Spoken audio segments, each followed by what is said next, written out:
They were two single parents sharing one common bond. When they met, it was perfect timing. They were both working towards a goal. She was smitten. He swept her off with her feet. But when gunshots pierced the early morning stillness, their romance is swept into turmoil. Somebody just got shot in the head out here. Oh my God, holy.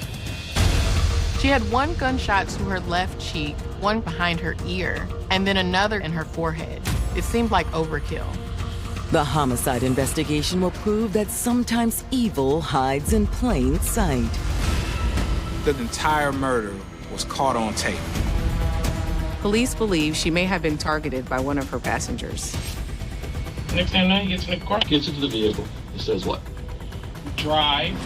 Detectives learn that what initially seems like a job-related fatality is anything but. I'm noticing that she's up inappropriate pictures. That's like a pretty explicit photo. Yes, very explicit. This murder was fueled with anger and rage and distress.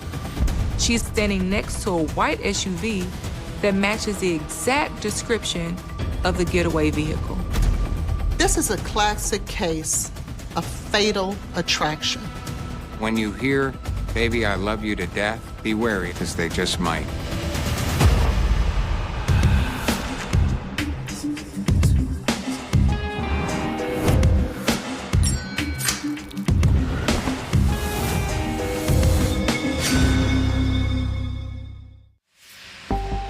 October 28th, 2020, Baytown, Texas. It's a quiet night in this quaint Houston suburb. What people love about Baytown is the community is very close-knit. A lot of people know each other. It's oil workers. It's everything somebody would think of as far as hardworking, good old USA. By 5 a.m., one hardworking Baytown resident, Brenda Summers, is up and ready to start the day, but it will soon be hurled into chaos. Brenda was getting ready for work, and all of a sudden she hears a loud noise resembling a gunshot. When she looked out her window, she witnessed a person being shot in their car. Oh my God. She immediately called 911. 911 says it's an emergency. Somebody just got shot in the head out here. Oh my God, he's shot right square in the head. Holy. Stay on the phone with me, okay? We're gonna get someone out there. Within minutes, Baytown police arrive at the apartment complex where Brenda lives on the north side of town. They're looking at the victim inside the vehicle, consistent with what was reported on 911. Her foot is on the brake. The brake lights are still on. The engine is still running. It's obvious to them that this person has been shot multiple times. Police quickly realize they're too late to render first aid. Unfortunately, there was no pulse. She was already dead. The first things that homicide detectives want to know at a murder scene is who is their victim. Obviously, they're trying to figure out some identification, and they look down and they see that the deceased woman has a fanny pack. When they look inside, they discover a Texas license. The victim is 31-year-old Jasmine Garrett. Once you know as a homicide detective who your victim is, you can start conducting what's called the psychological autopsy. Who is this? This is not just a body in front of us. This is a person. Born and raised in Indiana, Jasmine Garrett always had an affinity for the arts. Jasmine had such a creative mind. It didn't matter if it was arts, writing, that's how she expressed herself. She loved to read, she loved to paint, and people gravitated towards her because of that free spirit. Jasmine's the type of person that dreams big and has a big heart. Some people may say a hopeless romantic. Jasmine was eager to see what the world outside her Indiana hometown had to offer. She made a huge decision to move to a big city, and that city was Houston, Texas. Growing up in a small town, the lure of the big city can seem very enticing. And shortly after moving to Houston, Jasmine found love with a man named Calvin Ray. Calvin was another free spirit just like Jasmine, and they really connected over their love of adventure. But in 2018, the couple got some unexpected news that would change their life forever. Jasmine was pregnant with twins. One newborn is a lot, but two are overwhelming. So Calvin and Jasmine really struggled to stay afloat. And things became even more challenging when Jasmine lost the help of her partner. Jasmine's boyfriend and the father of her two twins got into some legal trouble, unfortunately, and was sent to jail.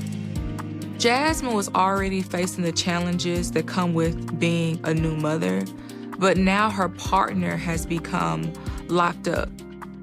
She really needed some help. So Jasmine reluctantly sent the twins to live with family members in Indiana, while she worked to create a stable environment for them in Houston. She was making decisions that would help benefit them in the long run. Jasmine was on her grind. Her main focus was affording an apartment and getting her children back. She's working 12-hour days as a driver with rideshare companies to save up money so she can get an apartment of her own and have a place where her children can come to.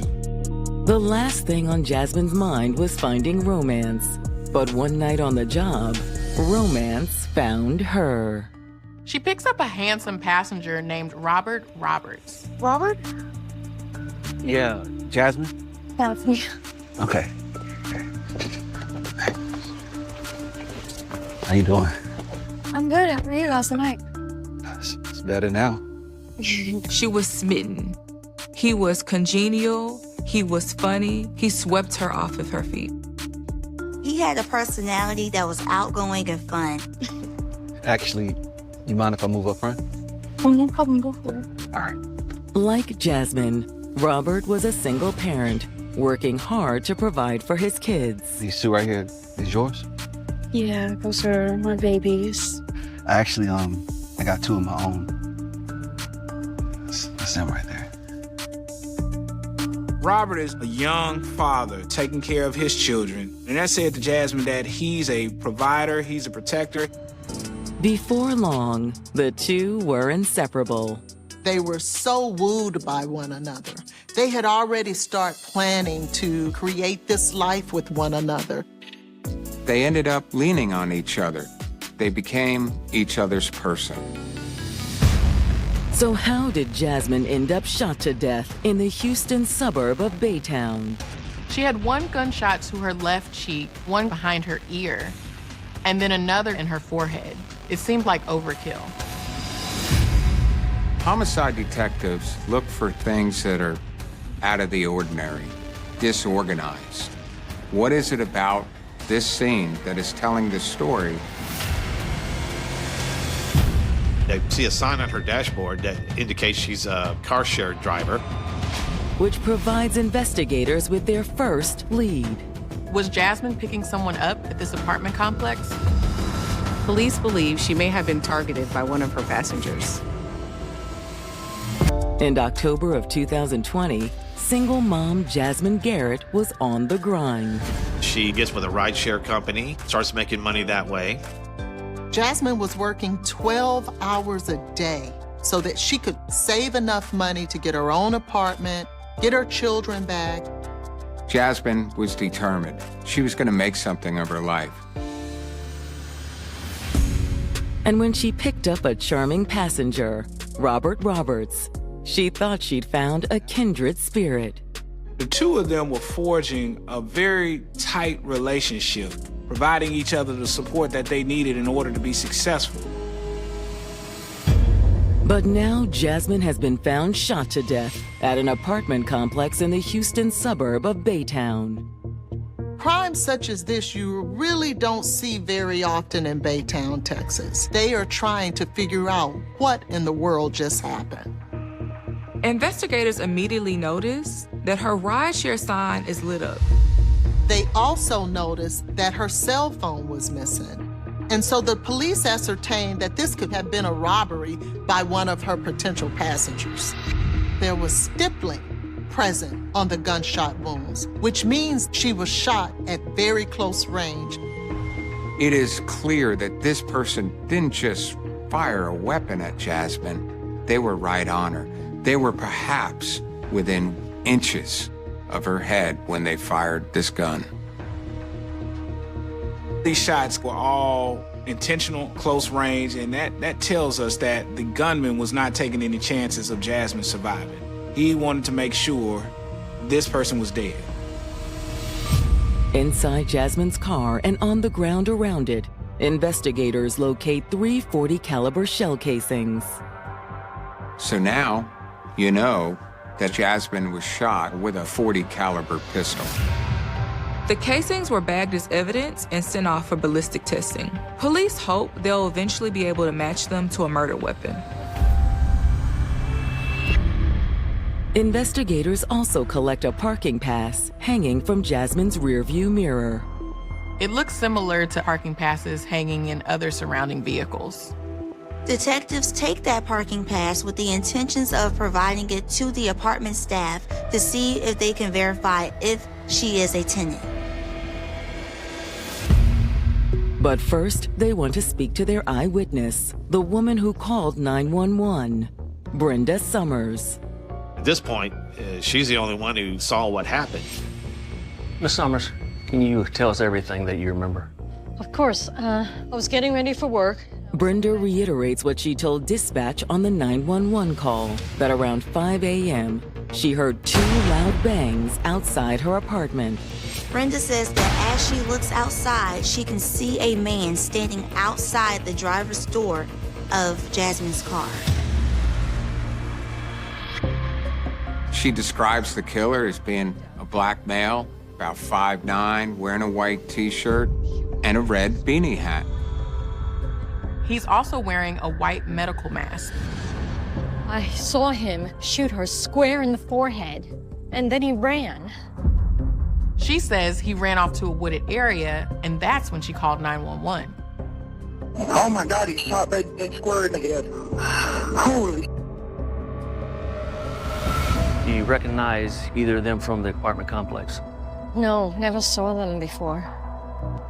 Although Ms. Summers' description of the assailant is helpful, the detectives know they need more. Thank you for your time, Miss Summers. So they immediately go to the leasing office to speak with the manager to inquire as to whether or not the apartment complex has surveillance videos. Can you pull up the footage around 4 a.m.? Yes. The apartment complex has great security footage, and so they sit down and they begin to watch what unfolded. At 4 a.m., detectives see a man matching the description given by Brenda Summers enter the apartment complex. He's just lurking in the shadows, back and forth in front of this one particular apartment building. Then at 4:52, detectives can see Jasmine exit one of the apartment buildings and walk directly towards her car in the parking lot. The suspect hangs back a little bit. He waits until after she gets into her car before he approaches her vehicle. They engage in what appears to be a heated discussion for several minutes. And detectives already know what happens next. The masked man fires into the car 3 times. Jasmine's entire murder was caught on tape. But in reviewing more of the surveillance footage, detectives noticed that the killer didn't run into the nearby woods like Brenda Summers thought. After shooting Jasmine, he ran back to a white SUV, and the vehicle speeds immediately out of the apartment complex. Who's driving the SUV?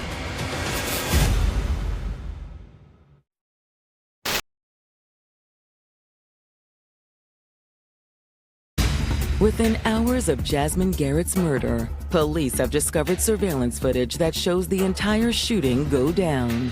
But several questions still remain. Who is the masked man who shot her? And who is driving the white SUV that drove him from the scene? When they roll back the footage, detectives see the white SUV arriving at the apartment complex just after 4 a.m. So they're pretty confident the killer wasn't a resident of the apartment complex or someone Jasmine was picking up a part of a rideshare. This murder was not a random robbery. Whoever killed Jasmine had her as a personal target. This killing was planned and premeditated. Unfortunately, though, detectives can't make out the getaway vehicle's license plate. Can you zoom in more than that? Unfortunately not. Investigators are very frustrated during this time. It's almost too good to be true. It's not every day that a murder takes place that you can see it on footage, but you're missing so much information. In hopes of trying to get more information about that white SUV, detectives assemble a group of foot patrol officers to kind of canvass the area. Okay, let me know as soon as you find anything. With that search underway, detectives have more questions for the manager of the apartment complex. Detectives were not sure as to why Jasmine was in the apartment complex in the first place. They didn't know whether or not she was there to drop off or pick up a passenger, or if she actually lived there and was about to start work that morning. Now, after looking at the surveillance video and seeing Jasmine exit one of the apartments, their belief is she possibly lived there. Found this in the car. Investigators hand over to the staff the parking pass that was found in Jasmine's car. That's one of my passes. However, it's not a resident parking pass. The apartment management said, that's a visitor pass. That's not what the residents have. Do you have records of tenants and visitors? Yeah, let me look. They were able to track down who provided that visitor pass. The pass is linked to an apartment being leased by a man named Joel Pratt. They make contact with Joel and bring him into the station for an official interview. Listen, appreciate you coming in. I'm sorry we have to meet like this, all right? But we do need to sit down and see if we can help this out. And we'll sort of go over everything again, all right? So, what do you know her as? What's her name? What do you call her? Jazzy. Jazzy? Mm-hmm. Her name is Jasmine Garrett. Joel says he and Jasmine became fast friends after she moved to the Houston area in 2016. It was completely platonic. Joel is a gay man. And when money got tight for Jasmine after the birth of her twins and their father's incarceration, Joel was there to help. She asked Joel if she could crash on his couch for a while, and he agreed.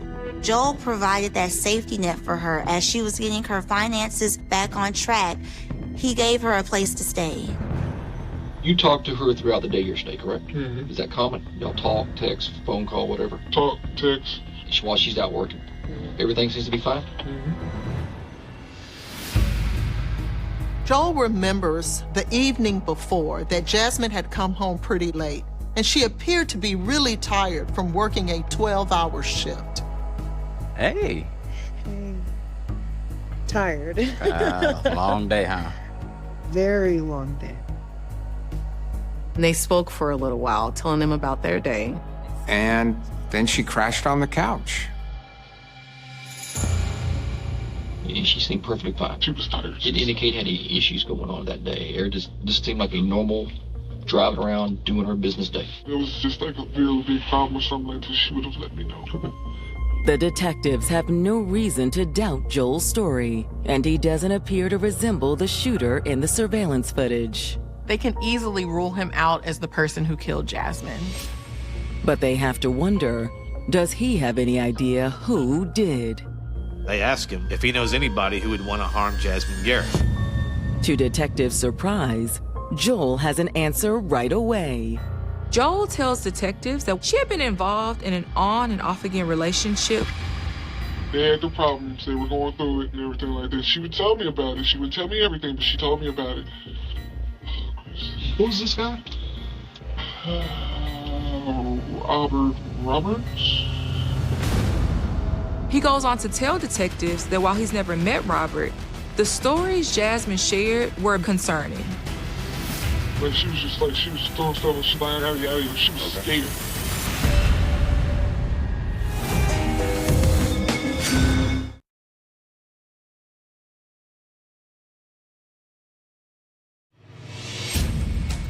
Texas police investigating the homicide of Jasmine Garrett have discovered she was living with a friend named Joel Pratt at the time of her murder. Now in an interview room, Joel has named a possible suspect. Apparently, Jasmine was in an on and off again tumultuous relationship. Who's this guy? Albert Roberts? Joel never actually met Robert Roberts in person. He had only heard about Robert from the stories that Jasmine told him, and those stories were pretty horrific. Him and her had some problems earlier this year, and they got into an argument. Joel told detectives this one, just bizarre story involving Robert and Jasmine. She had to go up, her parents are up in Indiana. Okay. They have kids. Joel tells detectives that the last time Jasmine went to Indiana to visit her family, Robert went with her. They were already having problems, but they were on and off. He didn't want nobody else on with her, so he went with her. Robert had this desire that he had to control her. He had to control every aspect of her life. On the drive back, Jasmine pulled over to get gas in Little Rock, Arkansas, when a stranger walked up behind her. Jasmine was inappropriately approached by a man. Or some dude had touched her or something, rubbed her finger up her back, and then she turned around thinking it was the guy she was with. The dude told her, "I'm sorry, I just wanted to see your face," and she told me, "You don't need to touch people like that." Robert sees this, but instead of running to her aid, he actually assaults her. Hey! What the hell you doing talking to another man, huh? To me, Robert. He slapped her upside the head and told her, Slapped her? Yes, hit her upside the head and told her don't talk to anybody else. Then he got tussling. Now, you think he would grab the man, this stranger? No. He attacked Jasmine, slapped her right there, right in front of everyone. Good luck on your own. Joel says Robert took off in the car, abandoning Jasmine at the gas station. He takes off in her vehicle? No, it was a rental at the time. Whatever rental. Left her there at the store. She was left with no money and no means to get back. She really had to try to figure things out. She ended up calling Joel. Joel, I need your help. Joel Pratt is able to drive to Little Rock, Arkansas, and pick her up. Jazzy, let me see. Jazzy, this is crazy. I know. I'm so done with him. I swear I'm done after this. But Robert wasn't done terrorizing Jasmine. What is it? Oh my God. Roberts has hacked into her social media accounts and has began to post sexually explicit pictures of her. They were pretty explicit photos. Yes, very explicit. Jasmine does not upload pictures like that. These were inappropriate pictures. Like, real inappropriate. One of those things that get you blocked off Facebook, like, in an instant.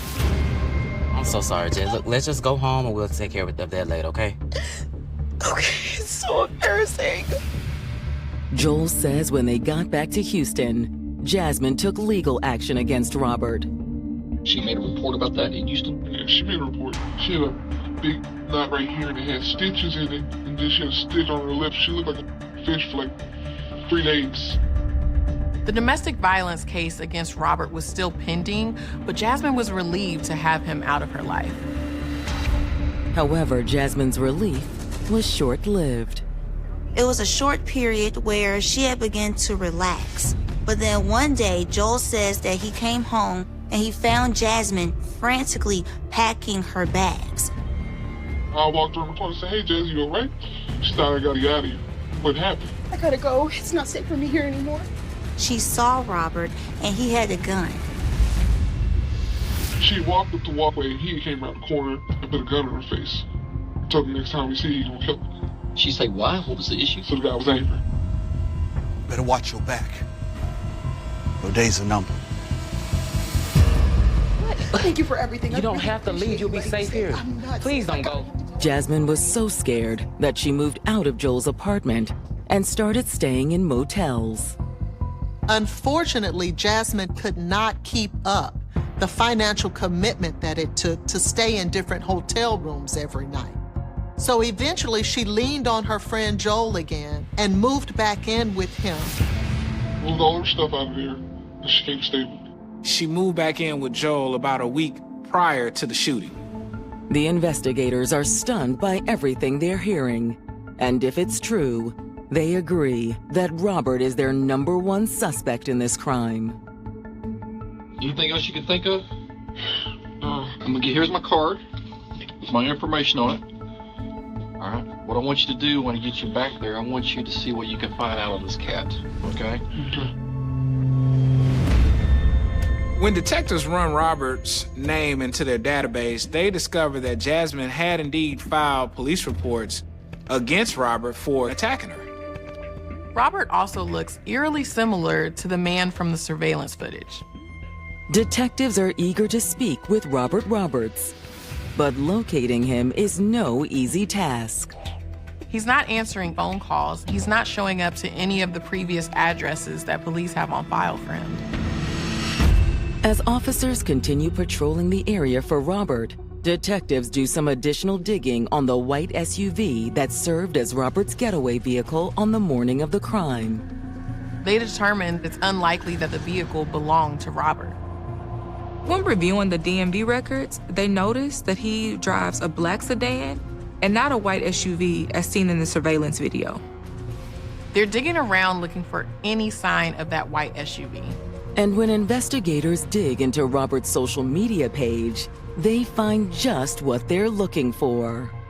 The detectives find a profile picture of one of Robert's friends standing next to a white SUV that matches the exact description of the getaway vehicle. The woman's name is Candace Oliver. How was she involved in this? Did she want Robert all to herself? She could help plot this whole thing.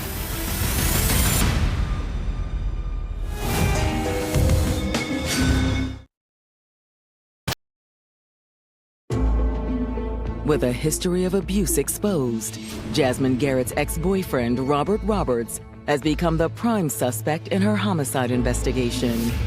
But police believe he had a willing accomplice. Someone driving a white SUV was Robert's getaway driver on the morning of the crime. They were able to find the identity of the person who owns the white SUV. Her name is Candace Oliver. Investigators are having difficulties tracking down Robert. So in the meantime, they shift their focus to Candace. Police bring Candace back to the Baytown police station for questioning. They immediately press her about her relationship with Robert Roberts. I met him through a friend, though, y'all. This was years ago. I guess he kept going around, you know? Candace shared with detectives that, yeah, she knew Robert Roberts and that they used to date on and off, but now their relationship kind of grew more to a platonic relationship, more of a brother-sister type relationship. Detectives ask Candace about the last time she saw Robert. She tells them it was on October 28th, the same night of Jasmine's murder. So October 28th, which was a Wednesday, shows up at your house, correct? Right. You remember about what time it was around? It was about 2 something. So maybe 2 in the morning. Yeah. What are you doing here? Look, I need you to do me a favor. Robert asks her, I need you to drive me somewhere. Oh, Robert, it's 2 a.m. Please. So he never called you ahead of time, text you, message you, anything about, hey, what's going on? Can I come out? I want to come out or anything like that. Nothing like that. Just showed up. Yes. It was really shocking because I haven't seen him for a minute. And he was like, yeah, take me somewhere. I was like, where I take you? You owe me after this. Where are we going? I'll explain to you on the way. But come on, we gotta hurry. You asked him, where do you want me to take? What did he tell you? He said, just drive. Once in the car, Candace says Robert began directing her towards Baytown. It was a quiet ride. Did he tell you where to go? No, he just said, go here. All right, so what do you mean, go here? Did he give you like a location to drive to? You put in your phone, like directions? Or did he say, go here, here, here? He just said, here and up. Candace told detectives that she continuously asked Robert, what's going on, where are we going, why are we going, but Robert refused to tell her and just only simply stated, just keep driving. You're not even asking him, well, we going out here, who you took to see? I kept asking him that the whole time. He was not trying to give me any answers. The drive from Spring to Baytown, or really, the west end of Houston to the far east end of Houston, can take anywhere between 30 minutes to an hour. It's a long time to be in a car with somebody and not know your destination. Candace says they eventually arrived at a Baytown apartment complex.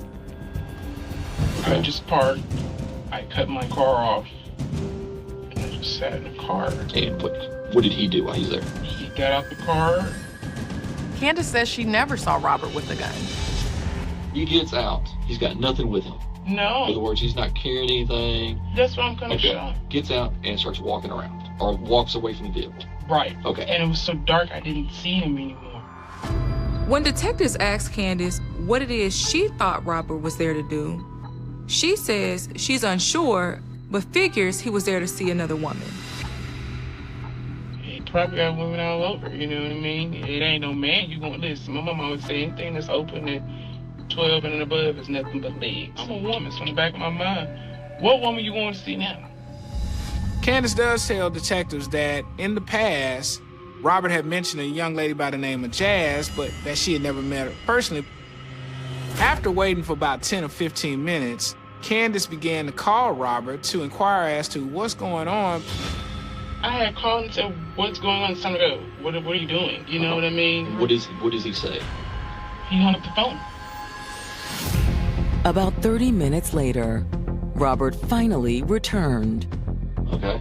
When he got back to the vehicle, was he just walking, running, jogging? He was walking. He's walking. Everything seemed normal. Yes. She says he didn't seem nervous or suspicious at all. Next thing I know, he gets in the car and we leave. Gets into the vehicle. He says what? Drive. Candace says he didn't say anything about who he came to see or what he was there to do. Candace tells detectives that she never saw Robert with the gun, nor did she hear any gunshots while she was waiting for him to come back to the vehicle. Her story is certainly suspicious. It's possible that she knows more about what happened than she's letting on. In an attempt to encourage Candace to be more forthcoming, they decide to show her the crime scene photos from Jasmine's murder. This is what we're working. That's what he did. That's what he did. That's why we're at this point right now. That's Jazz. Guess who drove him to the crime scene and drove him away from a crime scene? Exactly. Guess who's involved in it? Yes, ma'am. Despite her loyalty to Robert, she agrees to go on record that the man in the footage is Robert Roberts. This is him. That looks like him, yeah. But where is Robert now? They have their case. They just don't have him.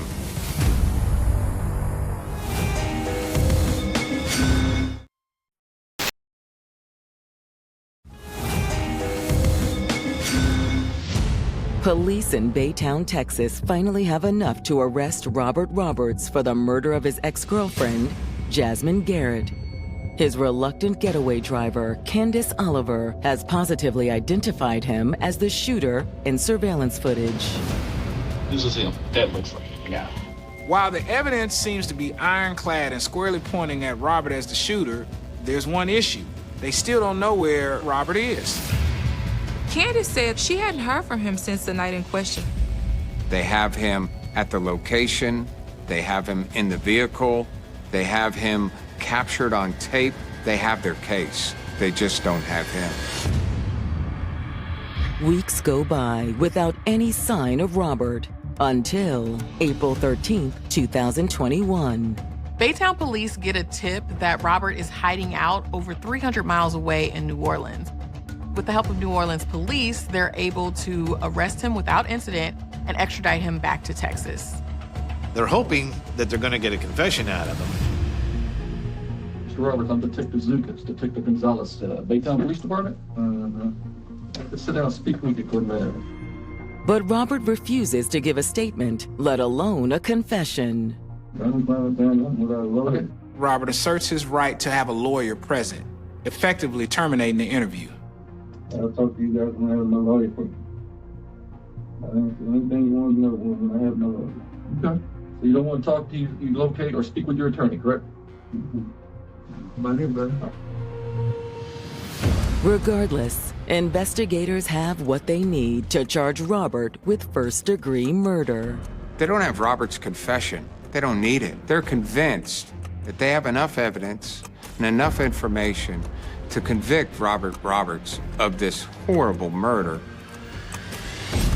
And when his trial begins in September 2023, prosecutors present their theory. They have the story to tell of Jasmine and Robert. Started off as two people who leaned on each other, who cared about each other. But also a story of rage and envy, a story of domestic violence, a story of abuse. The next time I see you, I'm gonna kill you. Once Jasmine found out about Robert's true colors, she did everything she could to leave him, even filing domestic violence charges. The prosecution's theory is that Robert couldn't get over it. Prosecutors believe that Robert was fueled by anger and distress and that he had to control Jasmine. He knew that she had filed domestic violence charges against him, and he knew that was the ultimate sign that he was losing control over her. Prosecutors argued that Roberts would do anything to control Jasmine, including taking her life. And on the evening of October 28, 2020, that's exactly what he did. Prosecutors say that night Robert drove to the home of his friend, Candace Oliver, and asked her for a ride. I need you to do me a favor. They claim this was a careful calculation to avoid his own vehicle being seen at the place of the crime. I'll be right back. He waited and lurked outside in the shadows. He waited for his opportunity to trap Jasmine in the confines of her vehicle. The fact that he was able to wait for her to come out shows that this wasn't only a crime of passion, it was premeditated and it was planned. As she was getting into her car, Roberts revealed himself and confronted her. Hey, yo, Jazz, we need to talk. Robert, what are you doing here? So you really thought the police was gonna help you, huh? Robert shot her 3 times in cold blood, killing her instantly. For some reason, he took her phone. Investigators aren't entirely sure as to why. Oh my God, he shot that square in the head. Holy. While a neighbor called 911, Robert fled back to Candace's SUV and returned to her place in Springfield. If it had not been for the surveillance video, Robert may have gotten away with this. After a 5-day trial, the jury retires to deliberate. After hearing all the horrific facts of this case, it didn't take long for them to come back with the verdict. Robert Roberts is found guilty of first-degree murder and is sentenced to life in prison. He won't be eligible for parole until April of 2051. Candace was never charged in connection to the crime due to her cooperation with police and the fact that she truly seemed clueless as to what was going to happen that night. This is a classic case of fatal attraction. And no matter how hard she tried to get away from Roberts, he was so fatally attracted to Jasmine that he was not gonna stop until he took her life. This was an individual who, in a premeditated and cold-blooded fashion, sought out a person that he just couldn't let go of. Though someone may present charming and loving and caring, we have to pay attention to the first sign of abuse. It's important to leave because it won't change. Domestic violence happens in cycles, and we oftentimes want women Men who's ever involved in a violent situation, why don't they just get away? Why don't they just get help? Jasmine tried. If you're involved in a domestic violence type of situation, get help. And when you hear, "Baby, I love you to death," be wary of that statement, because they just might. The rain had already washed away most of the tire tracks by the time investigators realized they were dealing with something far more terrifying than a missing person report. Somewhere between British Columbia and rural Washington state, two teenagers who had crossed an international border for what should have been an ordinary weekend shopping trip had vanished into silence. No ransom demand, no desperate phone call, no witnesses who could explain where they had gone. Just an abandoned van, scattered clues that refused to fit together, and a mystery that would haunt detectives for more than 4 decades. The killer believed time would bury every mistake. He believed the forests of the Pacific Northwest would keep his secret forever. He was wrong. 45 years later, a microscopic strand of DNA hidden in forgotten evidence would accomplish what thousands of interviews, countless investigative hours, and generations of detectives could not. But in November 1987, none of that was imaginable. Back then, all anyone knew was that Jay Cook and Tanya Van Cuylenborg had disappeared without a trace. Jay Cook was 20 years old. Tanya Van Cuylenborg was 18. They lived in Saanich, a municipality on Vancouver Island in British Columbia, Canada. Friends described them as a young couple with ordinary dreams and ordinary plans. They were excited about their future, enjoying the freedom that comes with early adulthood, the stage of life where every weekend seems to promise another adventure. Their families never imagined that one short trip across the border would become the last time they would ever see them alive. The journey itself sounded completely routine. On the weekend of November 18th, Sill 1987, the couple planned to drive from Vancouver Island into Washington State. They intended to pick up furnace parts for J.S. father, who operated a heating business. The trip was practical rather than glamorous. They would travel by ferry, drive south through Washington, collect the parts, spend some time shopping, and return home. Thousands of Canadians made similar trips every year. Nothing about their plans suggested danger. They crossed into the United States carrying little more than travel essentials and expectations of returning within days. Family members expected phone calls. Friends expected stories from the trip. Instead, the silence began almost immediately. When Jay and Tanya failed to return as planned, concern grew quickly. At first, there was hope that they had simply encountered travel delays or mechanical trouble. But as hours became days, those explanations became harder to believe. Their disappearance crossed an international border, complicating the search from the very beginning. Canadian authorities and law enforcement agencies in Washington state suddenly faced a case with two missing young adults whose last confirmed movements stretched across multiple jurisdictions. Then came the first devastating discovery. On November 24th, Sill 1987, 6 days after the couple disappeared, a road maintenance worker noticed the body of a young woman in a ditch near rural Alger, Washington, in Skagit County. She had been left in an isolated area far from busy highways and far from the people searching for her. Investigators soon identified her as Tanya Van Cuylenborg. The crime scene immediately told detectives this was no accidental death. Tanya had been sexually assaulted before she was killed. She had been shot once in the back of the head with a .380 caliber handgun. Her hands had been bound with plastic zip ties. Her clothing and personal belongings became crucial evidence as forensic investigators carefully documented every detail the scene could provide. Every fiber, every fingerprint, every biological trace was collected with painstaking attention. In 1987, no one knew that one of those microscopic traces would eventually become the key to identifying her killer decades later. But investigators still had another terrifying question. Where was Jay? The discovery of Tanya's body transformed the investigation. Detectives no longer searched for two missing travelers. They searched for one murder victim and one missing man who might still be alive or who might already have suffered the same fate. The search expanded across western Washington. Officers checked wooded areas, abandoned roads, rivers, and isolated clearings. Tips poured in from both sides of the Canadian border. Every possible sighting had to be investigated. Every rumor had to be tested. Families waited beside telephones, hoping for news that somehow contradicted the horror already unfolding. 2 days later, on November 26th, another grim discovery ended that hope forever. A hunter walking through woods near Monroe, Washington, in Snohomish County, found the body of a young man hidden in a remote area. Investigators identified him as Jay Cook. The circumstances surrounding his death were different from Tanya's, but no less brutal. Jay had been strangled with ligatures.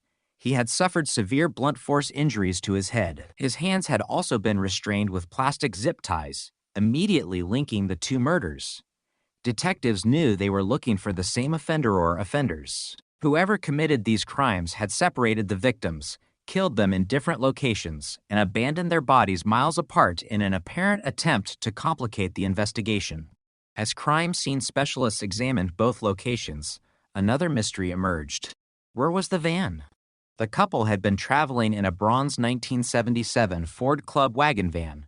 It had become one of the largest missing pieces in the investigation. Detectives believed it could contain fingerprints, fibers, blood evidence, or some overlooked clue explaining what had happened between the moment Jay and Tanya crossed into Washington and the moment their bodies were abandoned in two different counties. The answer came the following day. On November 27th, the van was located in a parking lot in Bellingham, Washington, outside a business. At first glance, it looked almost ordinary. It had not been burned. It had not been pushed into a river or hidden deep in the forest. It had simply been abandoned, as though someone hoped it would blend into everyday life long enough for memories to fade. For investigators, the van became a mobile crime scene. Inside, they found evidence showing that the journey had not unfolded as planned. Some of the furnace parts the couple intended to collect were still inside, confirming they had completed at least part of their errand. Personal belongings remained. Detectives carefully photographed, cataloged, and preserved everything that might someday explain the final hours of Jay Cook and Tanya Van Queilenborg. Among the evidence collected were biological samples from Tanya's clothing that suggested the presence of an unknown male. In 1987, forensic scientists were only beginning to understand the future potential of DNA analysis. The samples were preserved according to the best standards available at the time. No one could know that this invisible evidence would outlive retired detectives, changing technologies, and decades of frustration. As investigators reconstructed the timeline, they realized how little they truly knew. They could estimate where the couple had traveled. They knew where the bodies had been found. They knew where the van had been abandoned. But the crucial hours in between remained a complete mystery. Who approached Jay and Tanya? Was it someone they met by chance? Were they targeted randomly? Or had someone been watching them long before they disappeared into the forests of Washington? The questions multiplied faster than the answers. And as winter settled over the Pacific Northwest, detectives faced a chilling realization. The killer had vanished without leaving a name. But somewhere inside the evidence sealed into police storage, a secret had survived, waiting for science to become powerful enough to hear it. The discovery of two bodies and an abandoned van transformed a missing person investigation into one of the Pacific Northwest's most perplexing homicide cases. Detectives from multiple agencies suddenly faced a crime that crossed county lines, crossed an international border, and contained almost no obvious path toward the person responsible. Jay Cook had been found in a wooded area near Monroe in Snohomish County. Tanya Van Queilenborg had been found in a ditch near Alger in Skagit County. Their van had been abandoned in Bellingham, in Whatcom County. Every location added another layer of complexity. Every mile between those scenes represented time investigators could not account for and opportunities the killer had used to disappear.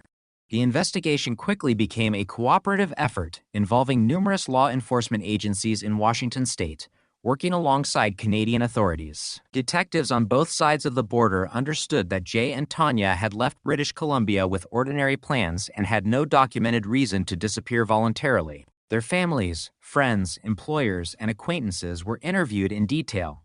Investigators searched for anything that might suggest they had arranged to meet someone or had become involved in a dispute before leaving Canada. Nothing credible emerged that pointed in that direction. Attention turned instead to reconstructing the couple's movements after they entered the United States. Investigators confirmed that the purpose of the trip had been legitimate. Jay and Tanya had traveled to obtain furnace parts for Jay's father's heating business. Evidence recovered from the van supported that account, indicating that they had successfully collected at least some of the parts they intended to purchase. That detail narrowed one important question. Whatever happened to them occurred after they had carried out at least part of the reason for making the journey. Detectives painstakingly assembled a timeline using receipts, witness interviews, and physical evidence. Every confirmed sighting mattered.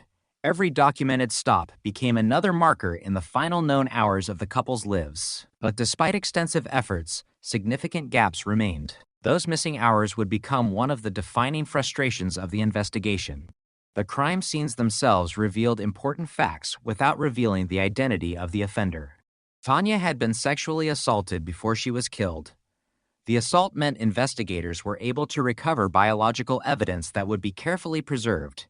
In 1987, DNA profiling was still in its early years. While the scientific community already recognized its potential, routine forensic applications were limited compared with what would become possible decades later. Nevertheless, crime scene technicians followed established procedures and preserved the evidence with extraordinary care, understanding that even if current technology could not answer every question, future advances might. That decision would eventually prove invaluable. Jay's death presented investigators with a different set of forensic findings. He had suffered blunt force injuries and had been strangled.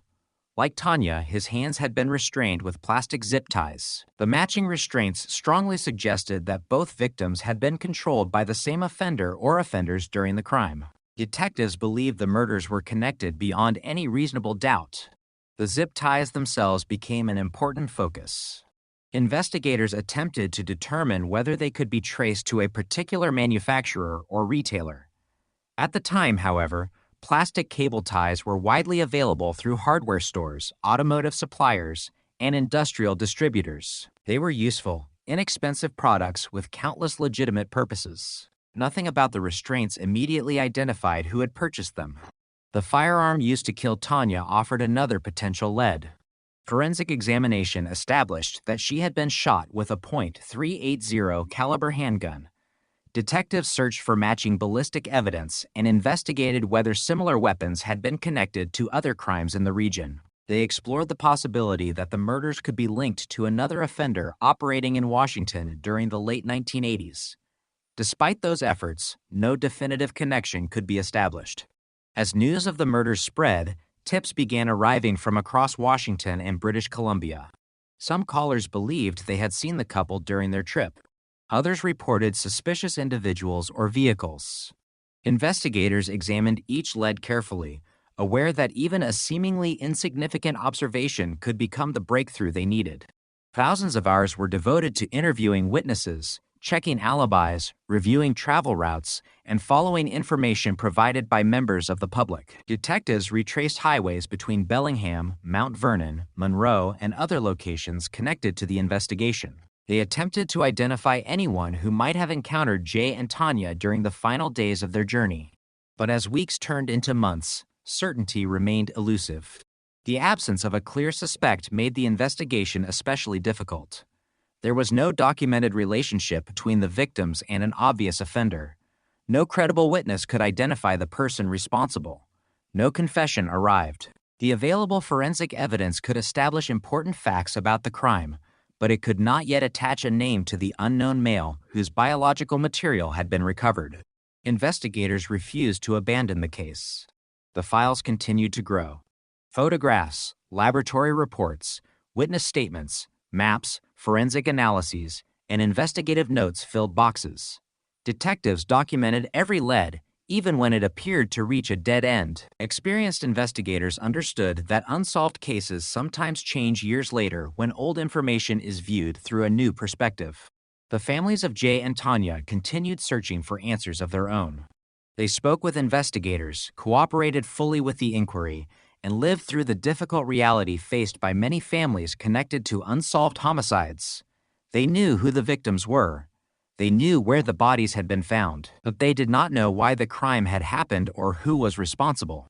As the years passed, the investigation remained active, Though progress became increasingly limited, detectives retired. New investigators inherited the files. Each new generation reviewed the evidence, hoping to notice something earlier investigators had overlooked.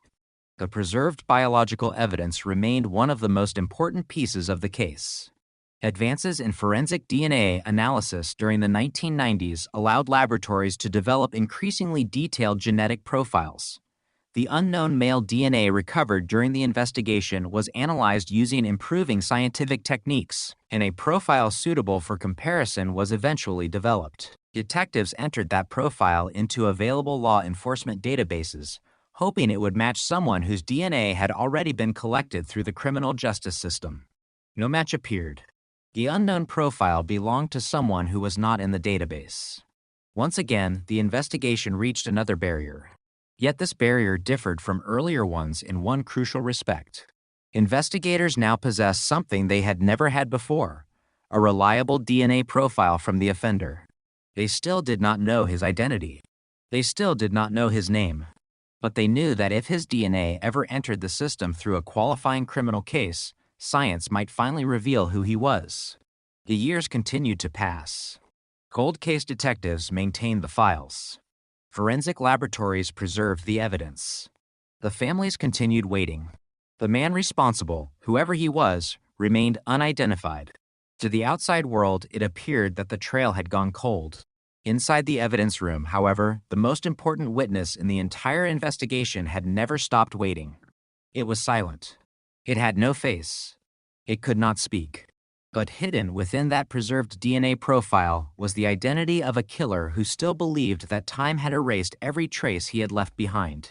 The investigation entered the 1990s carrying the weight that defines every true cold case. The crime scenes had been meticulously documented. The physical evidence had been preserved. Thousands of investigative hours had been invested. Detectives had interviewed witnesses, followed tips, reconstructed travel routes, and examined every plausible lead they could verify. Yet the central question remained exactly as it had been in November 1987. Who killed Jay Cook and Tanya Van Quillenborg? The passage of time altered many things, but it did not alter the determination of investigators. Cold cases rarely remain frozen in the way the public imagines.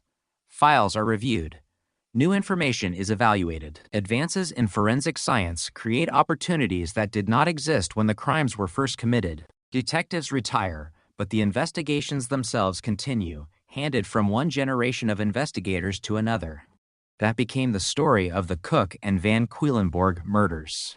The original detectives gradually passed the investigation to newer investigators, each inheriting not only boxes of reports and photographs, but also the responsibility to continue searching for answers. Every new detective began in much the same way, reading every report from the beginning, studying every photograph, examining every laboratory finding, and questioning every assumption that had guided the investigation years earlier. One principle remained constant. Nothing could be taken for granted.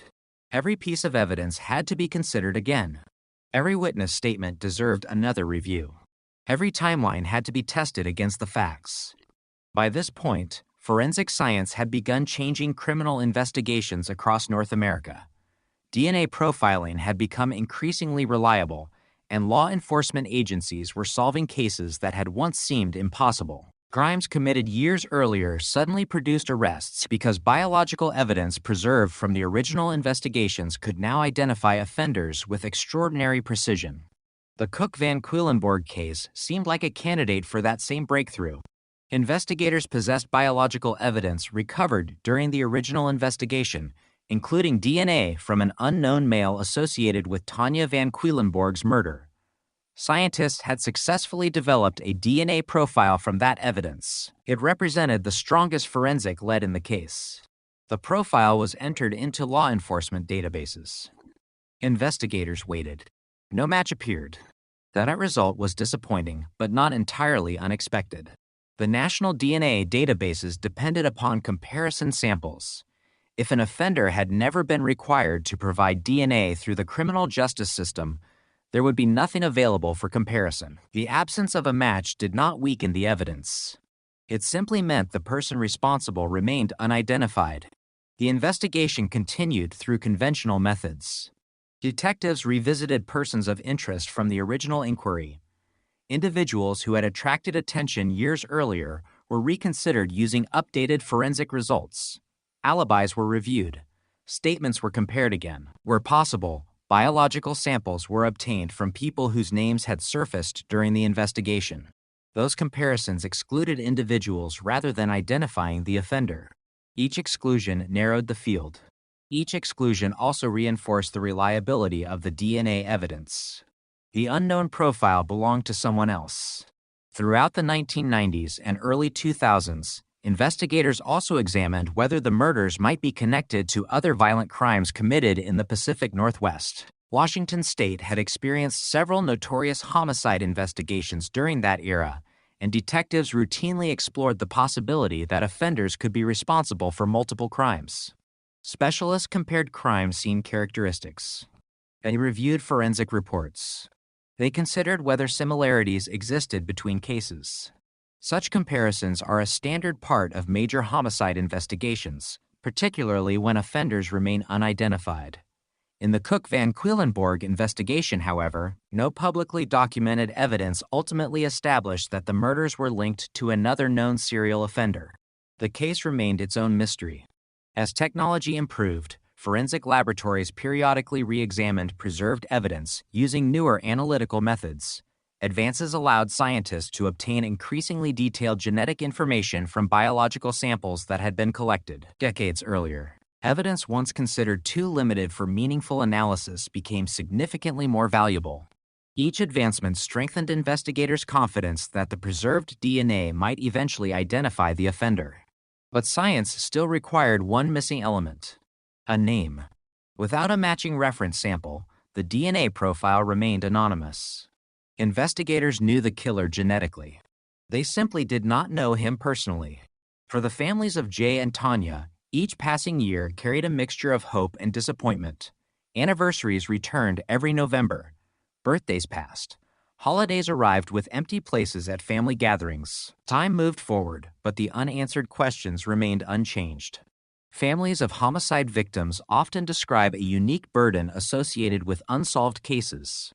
Grief becomes intertwined with uncertainty. There is no courtroom testimony explaining what happened. There is no conviction confirming responsibility. There is no final account of the crime. Instead, there are unanswered questions that survive year after year. Jay Cook and Tanya Van Quillenborg's families continued cooperating with investigators whenever new developments occurred. They supported efforts to keep public attention focused on the case and remained hopeful that advances in science would eventually succeed where traditional investigation had not. Their patience reflected a reality familiar to cold case investigators. Justice sometimes moves slowly, very slowly. And meanwhile, forensic science continued evolving at a remarkable pace. By the early 21st century, DNA technology had become central to criminal investigations throughout North America.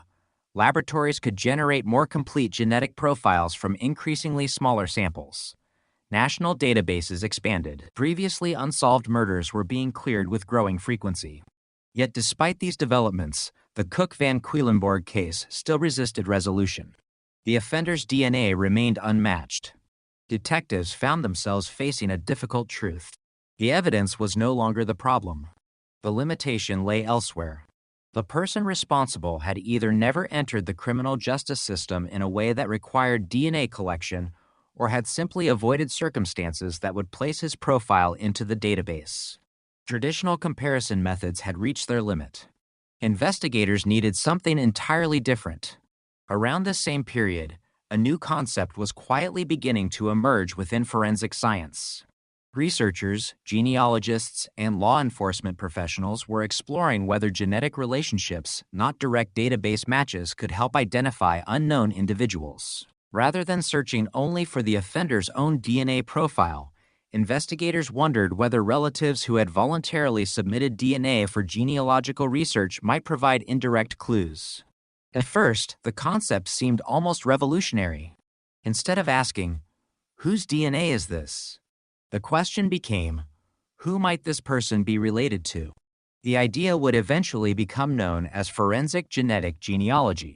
In its earliest stages, it remained experimental and largely untested in criminal investigations. Detectives following the Cook Van Quillenborg case could not yet know that this developing field would someday transform their investigation.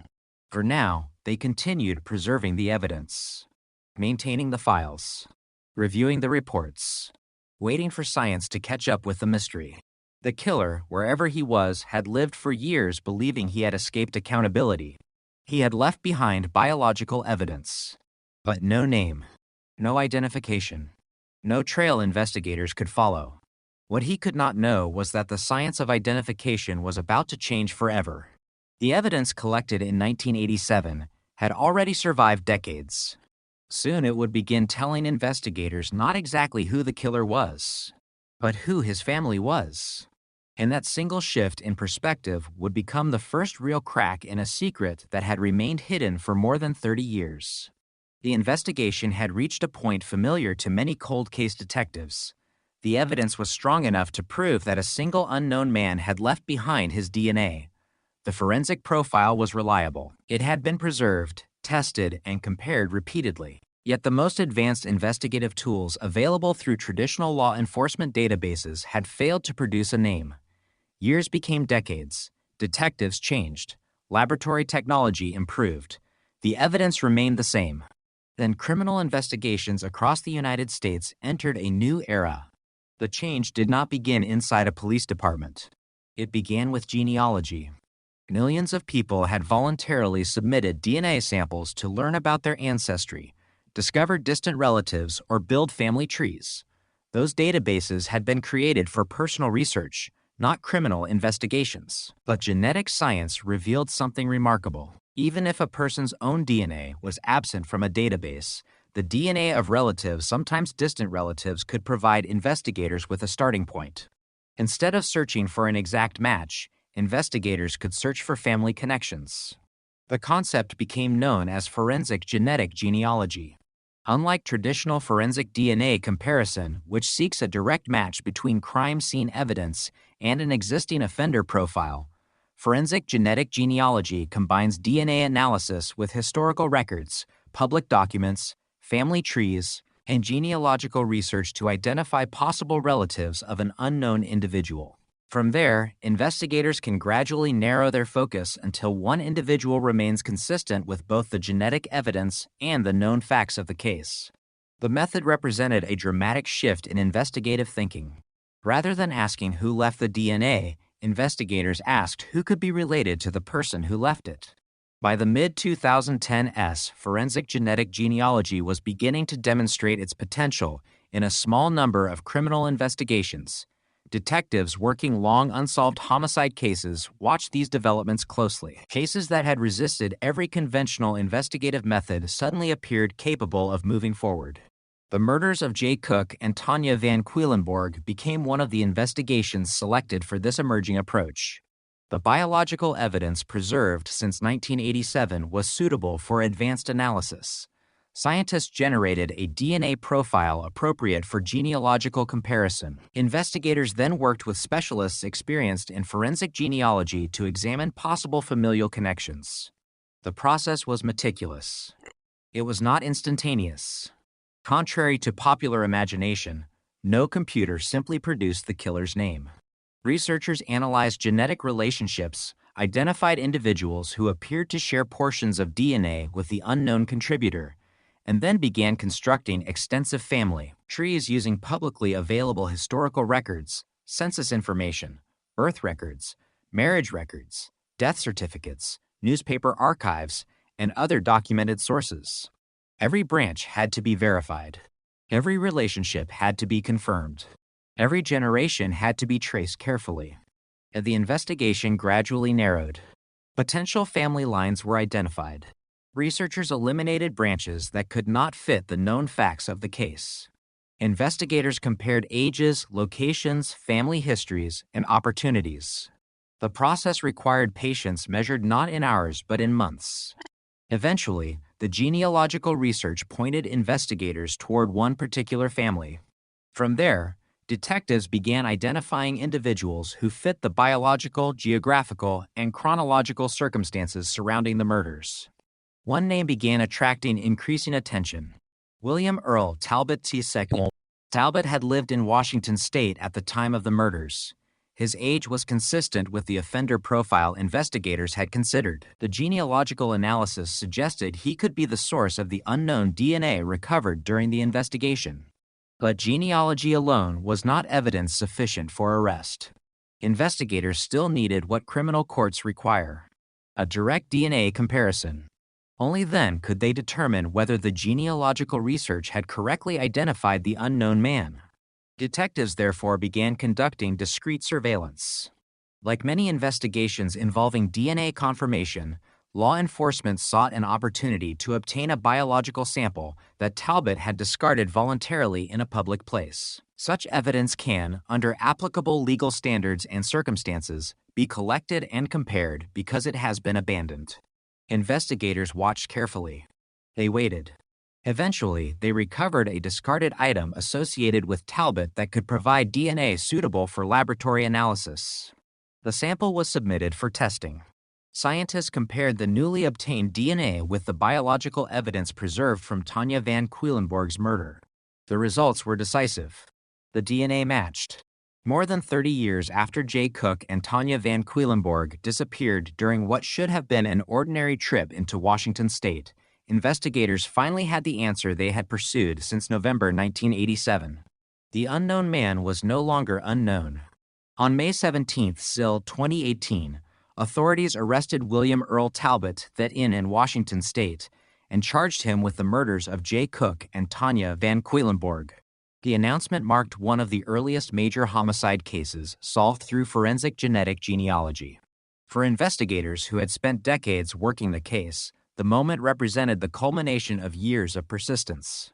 For the families, it represented something even more significant. After more than 3 decades of uncertainty, there was finally an identified suspect. Law enforcement officials emphasized that the breakthrough had been possible because the original investigators had preserved the forensic evidence with great care in 1987. Without those decisions made at the original crime scenes, later scientific advances could never have been applied. The evidence had survived. Science had advanced. The investigation had endured. Yet even after the arrest, important legal steps still remained. An arrest is not a conviction. Investigators now face the responsibility of presenting decades-old evidence in court.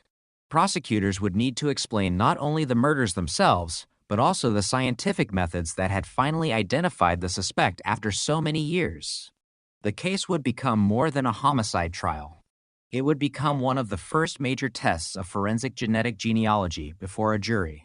The outcome would matter not only for the families of Jay Cook and Tanya Van Quedlinburg, but also for investigators around the world watching to see whether this revolutionary investigative technique could withstand the scrutiny of a criminal courtroom. The secret that had survived since 1987 had finally been uncovered. Now the justice system would decide what that discovery meant. The arrest of William Earl Talbot on May 17, 2018, marked the first time in more than 30 years that investigators could attach a name to the murders of Jay Cook and Tanya Van Quedlinburg. For the families, the announcement ended decades of uncertainty about who investigators believed was responsible. For detectives who had inherited the case across generations, it represented the culmination of thousands of hours of work that stretched back to November 1987. But inside the courtroom, the investigation entered an entirely different phase. The question was no longer whether detectives had identified a suspect. The question became whether prosecutors could prove, beyond a reasonable doubt, that William Earl Talbot had committed the murders. Cases built on forensic genetic genealogy follow a careful legal distinction. Genetic genealogy itself is not presented to a jury as proof of guilt. Instead, it functions as an investigative tool, helping detectives identify possible suspects. Once investigators identify an individual, they must obtain evidence that is independently admissible in court. In the Cook and Van Quedlinburg case, that meant confirming the suspect's identity through a direct forensic DNA comparison using lawfully obtained biological material. That direct comparison became one of the central pillars of the prosecution's case. According to prosecutors, the DNA profile obtained from William Earl Talbot, the DNA matched the male DNA recovered during the original investigation. Unlike genealogical research, which points investigators toward possible relatives, this comparison involved standard forensic DNA analysis that has long been accepted in criminal courts. The prosecution also reconstructed the events surrounding the investigation for the jury. Jurors learned about Jay Cook and Tanya Van Quedlinburg's planned trip from British Columbia into Washington state in November 1987. They heard evidence describing the discovery of Tanya's body near Alger and Jay's body near Monroe. They were presented with information concerning the abandoned van found in Bellingham and the extensive investigation that followed. The passage of time created obvious challenges.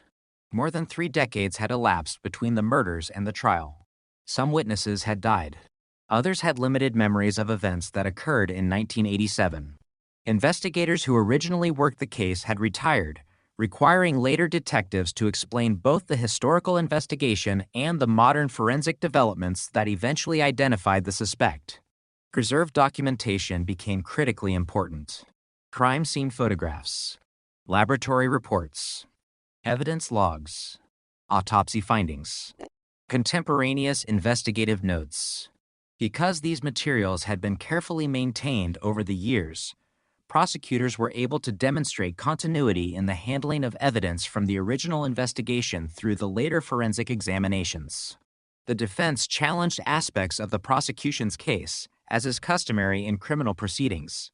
Among other issues, defense attorneys questioned the reliability of certain evidence and argued that the state had not proven guilt beyond a reasonable doubt.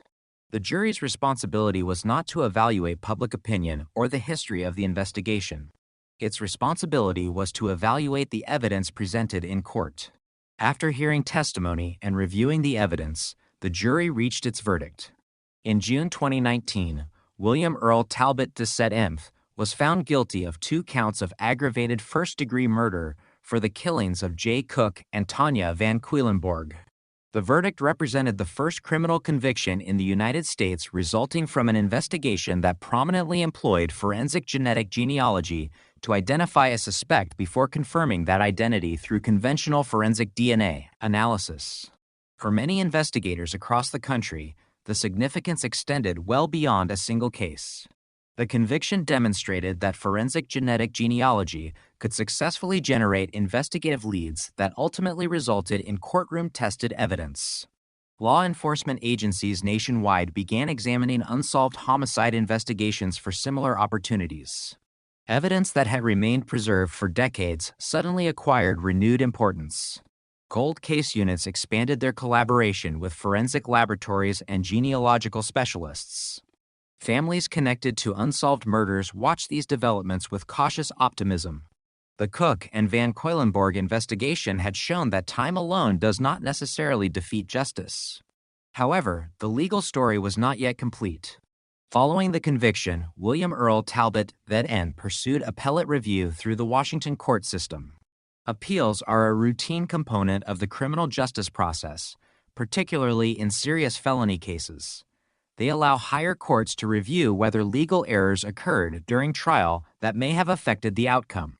In 2022, the Washington Supreme Court reviewed issues connected to the trial and ultimately ordered a new trial based on the exclusion of certain evidence that the court concluded should have been admitted for the defense's consideration. The decision did not declare Talbot innocent, nor did it invalidate the DNA evidence. Instead, it reflected the appellate court's conclusion that the jury should have been allowed to consider additional evidence under the applicable legal standards. The ruling demonstrated another fundamental principle of the justice system. Even in cases involving compelling forensic evidence, courts remain responsible for ensuring that criminal trials comply with constitutional and procedural protections. A conviction must rest not only on persuasive evidence, but also on a fair legal process. Following the Supreme Court's decision, prosecutors prepared to retry the case. The investigation that had survived decades was now entering another chapter inside the courtroom.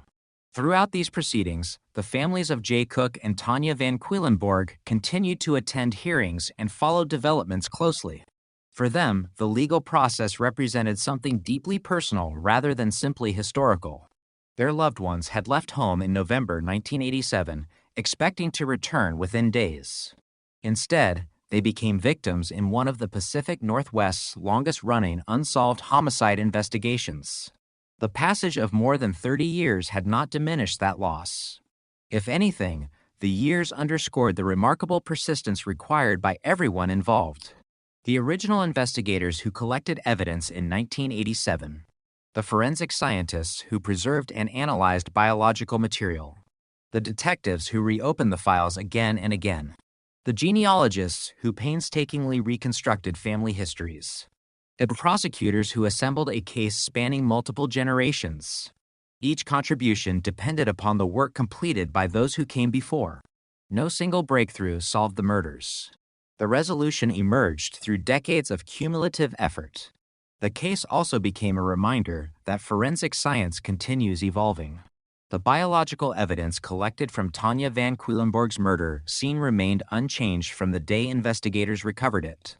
And what changed was humanity's ability to interpret it. The evidence had been waiting. As science finally learned how to listen. And with that discovery, one of the Pacific Northwest's most enduring cold cases ceased to be defined solely by mystery. It became a landmark in the history of modern criminal investigation, illustrating how meticulous evidence preservation, advances in DNA technology, and decades of perseverance can converge to identify a suspect long after the trail appears to have gone cold. The conviction in 2019 was widely viewed as a milestone in the history of forensic investigation, but the legal process surrounding the murders of Jay Cook and Tanya Van Quillenborg was not yet over. In criminal justice, particularly in cases carrying the most serious penalties, a jury's verdict does not always mark the end of the legal journey. Appeals exist to ensure that trials are conducted according to the law and that defendants receive the procedural protections guaranteed by the Constitution. Those principles apply regardless of the nature of the crime or the strength of the evidence. William Earl Talbot, Ed.N., exercised his right to appeal. The appellate process did not reopen the investigation into who had been identified through DNA. Instead, it examined whether the trial itself had been conducted fairly and whether legal decisions made by the trial court complied with Washington law. These questions are often misunderstood outside the courtroom. An appeal is not a second investigation. It is not an opportunity to retry the facts before a different jury. Rather, appellate judges review legal rulings, evidentiary decisions, and courtroom procedures to determine whether significant errors occurred that may have affected the outcome. In Talbot's case, one issue became particularly important. The defense argued that the jury should have been allowed to hear certain evidence relating to another individual whom the defense believed could have been considered as an alternative suspect. The trial court had excluded that evidence before the first trial. The question before the Washington Supreme Court was not whether that individual had committed the murders.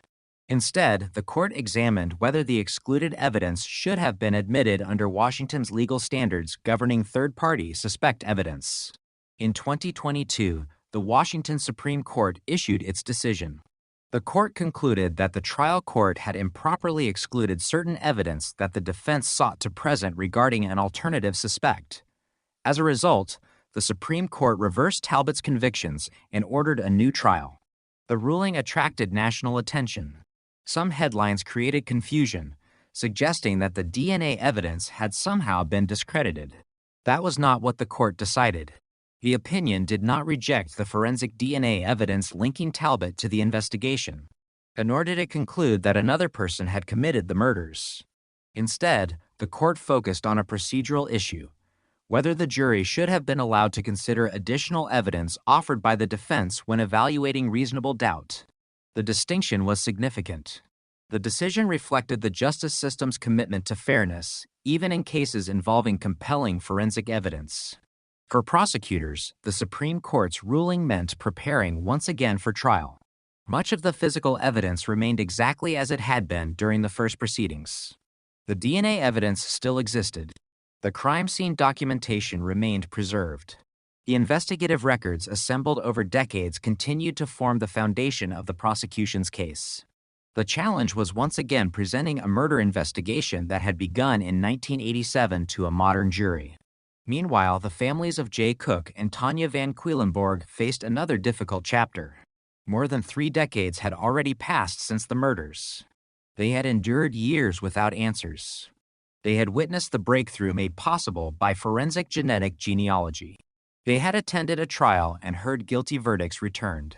Now they faced renewed legal proceedings because of questions concerning courtroom procedure rather than the underlying investigation itself. For many families of homicide victims, appeals can reopen emotional wounds long after they believe the legal process had reached its conclusion. Every hearing brings renewed media attention. Every court filing revisits painful events. Every legal argument returns the family to the circumstances of the crime. Yet throughout the proceedings, the historical facts surrounding the investigation remained unchanged. Jay Cook and Tanya Van Quedlinburg had traveled from British Columbia into Washington in November 1987. They disappeared during that trip. Tanya's body was discovered near Alger. Jay's body was discovered near Monroe. Their van was recovered in Bellingham. Investigators preserved biological evidence. Decades later, advances in forensic science led investigators to William Earl Talbot ZN through forensic genetic genealogy, followed by a direct forensic DNA comparison. Those milestones remained part of the documented history of the investigation. The appellate proceedings instead demonstrated another important reality about criminal justice. Scientific evidence alone does not determine the outcome of a criminal case. Cortez must also ensure that trials are conducted according to established legal rules. Evidence must be presented properly. Witnesses must be examined fairly. Both prosecution and defense must have opportunities to present admissible evidence.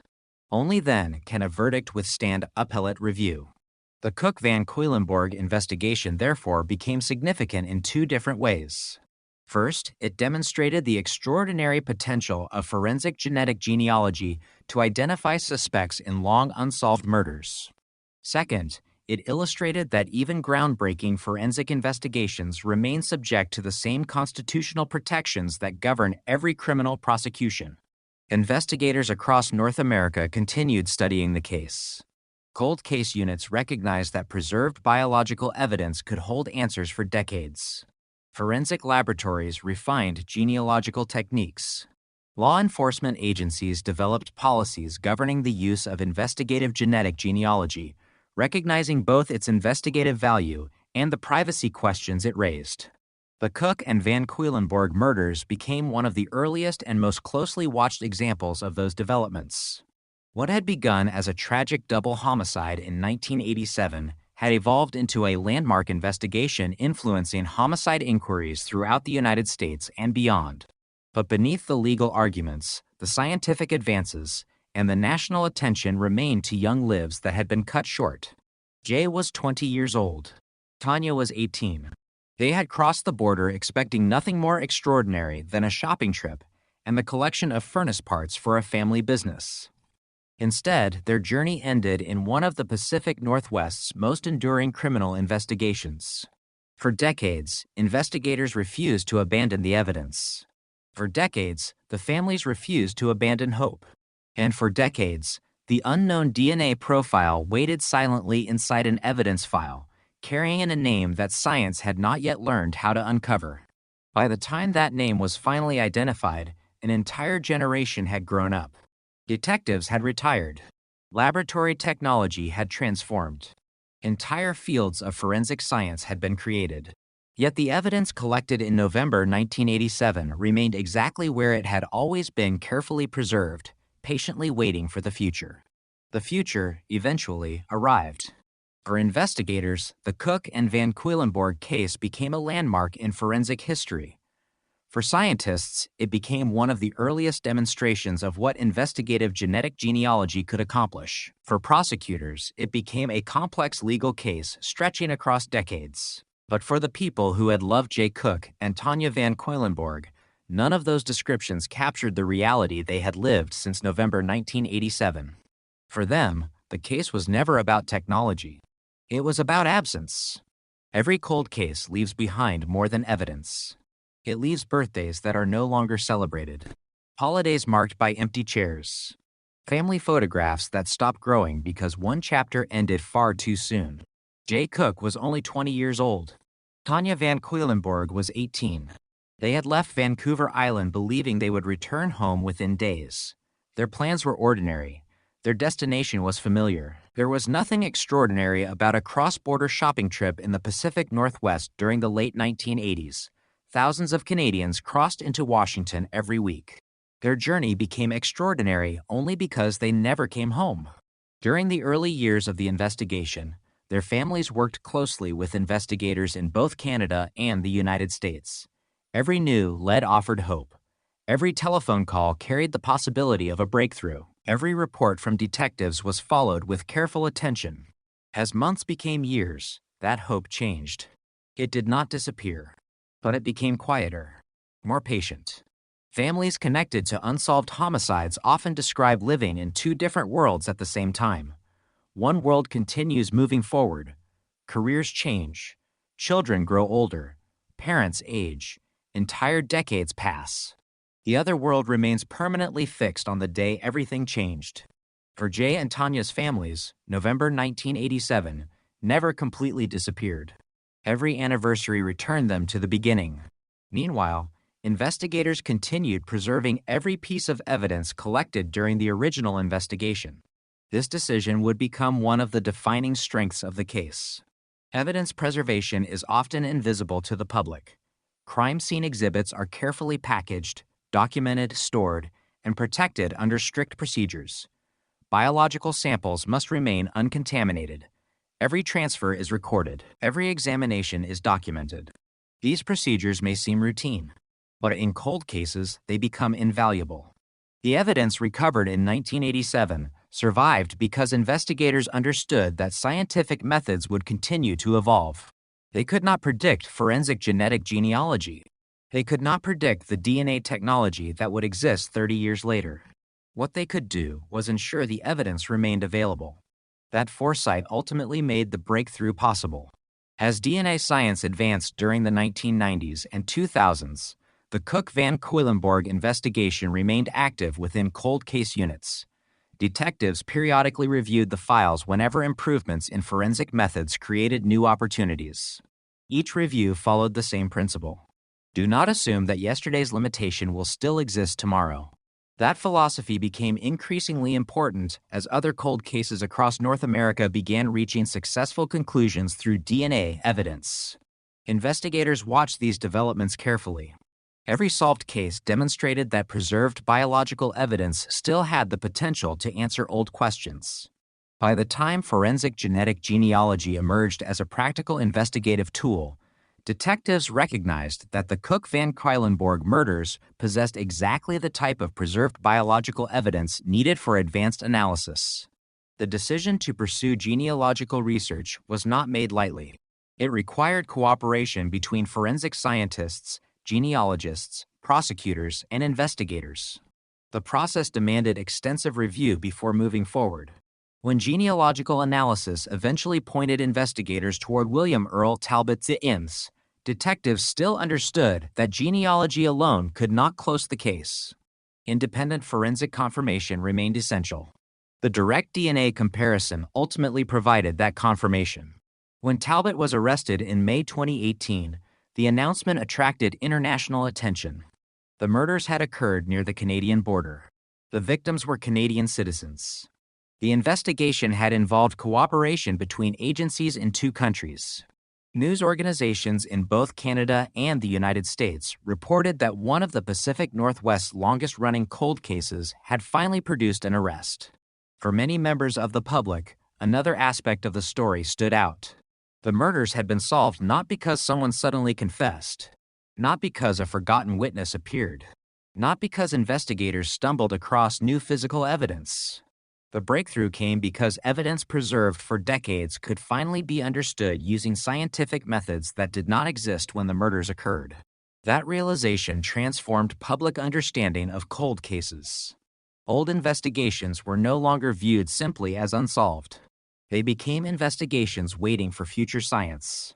Law enforcement agencies across North America began examining evidence rooms with renewed interest. Boxes that had remained unopened for years suddenly became valuable again. Preserved clothing, biological samples, trace evidence. Items once considered exhausted by earlier technology could now provide entirely new information. The Cook-Van Quedlinburg investigation became one of the cases frequently discussed within law enforcement as an example of why evidence preservation matters. Every properly stored exhibit represented a future possibility. Every carefully documented chain of custody protected the integrity of later forensic testing. Every detective who chose not to discard evidence contributed, unknowingly, to the eventual breakthrough. The case also demonstrated the value of long-term cooperation. The murders crossed international boundaries. Canadian authorities and Washington investigators shared information throughout the investigation. Laboratories conducted analyses across different periods using evolving scientific techniques. Cold case detectives inherited work begun by investigators decades earlier. No single individual solved the murders. The investigation succeeded because generations of professionals continued building upon the work of those who came before them. That continuity became one of the case's greatest strengths. For the families, however, the investigation was never measured by forensic milestones or legal precedents. It was measured by time. 30 years. Then 31. 32. Every passing year represented another reminder of lives interrupted. When the arrest finally occurred, many family members publicly expressed gratitude to the investigators who had refused to abandon the case. Their appreciation reflected not only relief, but recognition that solving a cold case requires extraordinary persistence. Detectives who begin an investigation are often not the ones who finish it. Scientists who preserve evidence may never witness the breakthrough their work eventually enables.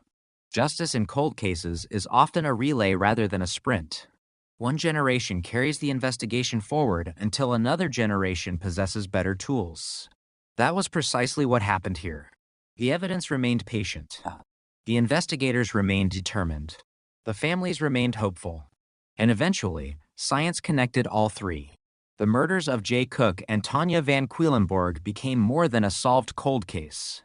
They became proof that careful investigation does not end when immediate answers disappear. Sometimes the most important decision an investigator makes is simply refusing to close the file. Because somewhere inside the evidence, the truth may still be waiting for the future to arrive. By the time investigators arrested William Earl Talbot CNN in May 2018, more than 30 years had passed since Jay Cook and Tanya Van Quedlinburg disappeared during their trip from British Columbia into Washington state. For most of those years, the investigation had existed in the frustrating space familiar to every cold case detective. The evidence was real. The victims had been identified. The crime scenes had been carefully processed.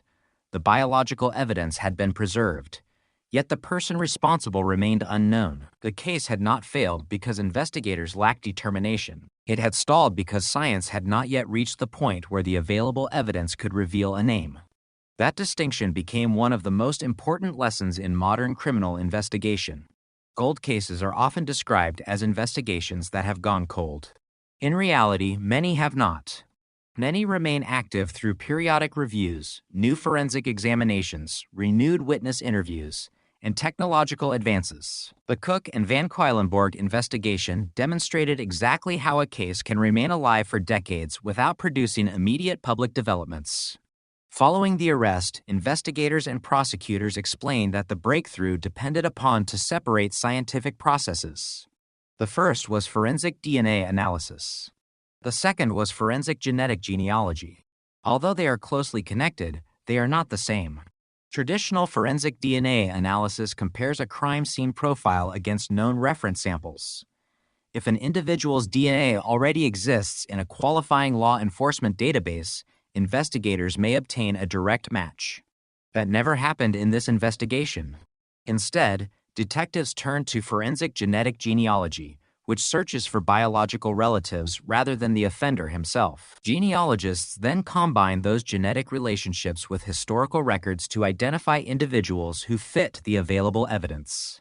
Once William Earl Talbot CNN emerged as a potential suspect through that investigative process, detectives obtained a discarded DNA sample associated with him and submitted it for conventional forensic comparison.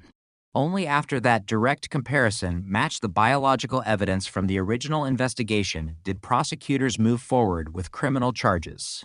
That sequence became critically important. The genealogy identified a lead. The forensic DNA confirmed it. The distinction helped investigators explain how the investigation had complied with established evidentiary standards while also demonstrating the value of an emerging investigative technique. As news of the arrest spread, law enforcement agencies across North America paid close attention. Cold case investigators recognized that thousands of unsolved murders contained preserved biological evidence collected years or even decades earlier. Many of those investigations had already exhausted traditional investigative methods. Now a new possibility existed.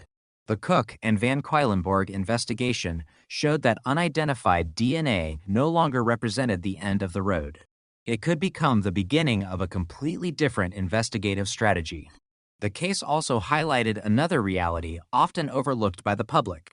Scientific breakthroughs are only possible when evidence has been properly preserved. Crime scene technicians in 1987 had no way of predicting the development of forensic genetic genealogy. They could not foresee the expansion of genealogical databases. They could not anticipate the computational tools that would eventually assist genealogists in reconstructing extensive family trees. What they could do was collect evidence carefully, document it accurately, and preserve it according to accepted forensic standards. Because they did, investigators decades later still possessed biological material suitable for advanced testing. Evidence preservation became one of the defining themes of the case. Every sealed evidence package represented trust in the future. Every documented chain of custody protected the reliability of later scientific analysis. Every forensic decision made in 1987 continued influencing the investigation more than 30 years later. The Cook and Van Queilenborg murders also encouraged renewed investment in cold case units throughout many jurisdictions. Police agencies increasingly recognized that unsolved homicides should not simply remain archived indefinitely. Instead, investigators began systematically reviewing older cases to determine whether preserved evidence could benefit from modern forensic methods. Some agencies created specialized cold case teams. Others expanded partnerships with forensic laboratories and genealogical experts. Training programs evolved to include emerging investigative technologies. Although each investigation remained unique, the underlying principle remained consistent. Old evidence deserves new science. The case likewise contributed to broader discussions concerning investigative genetic genealogy and privacy.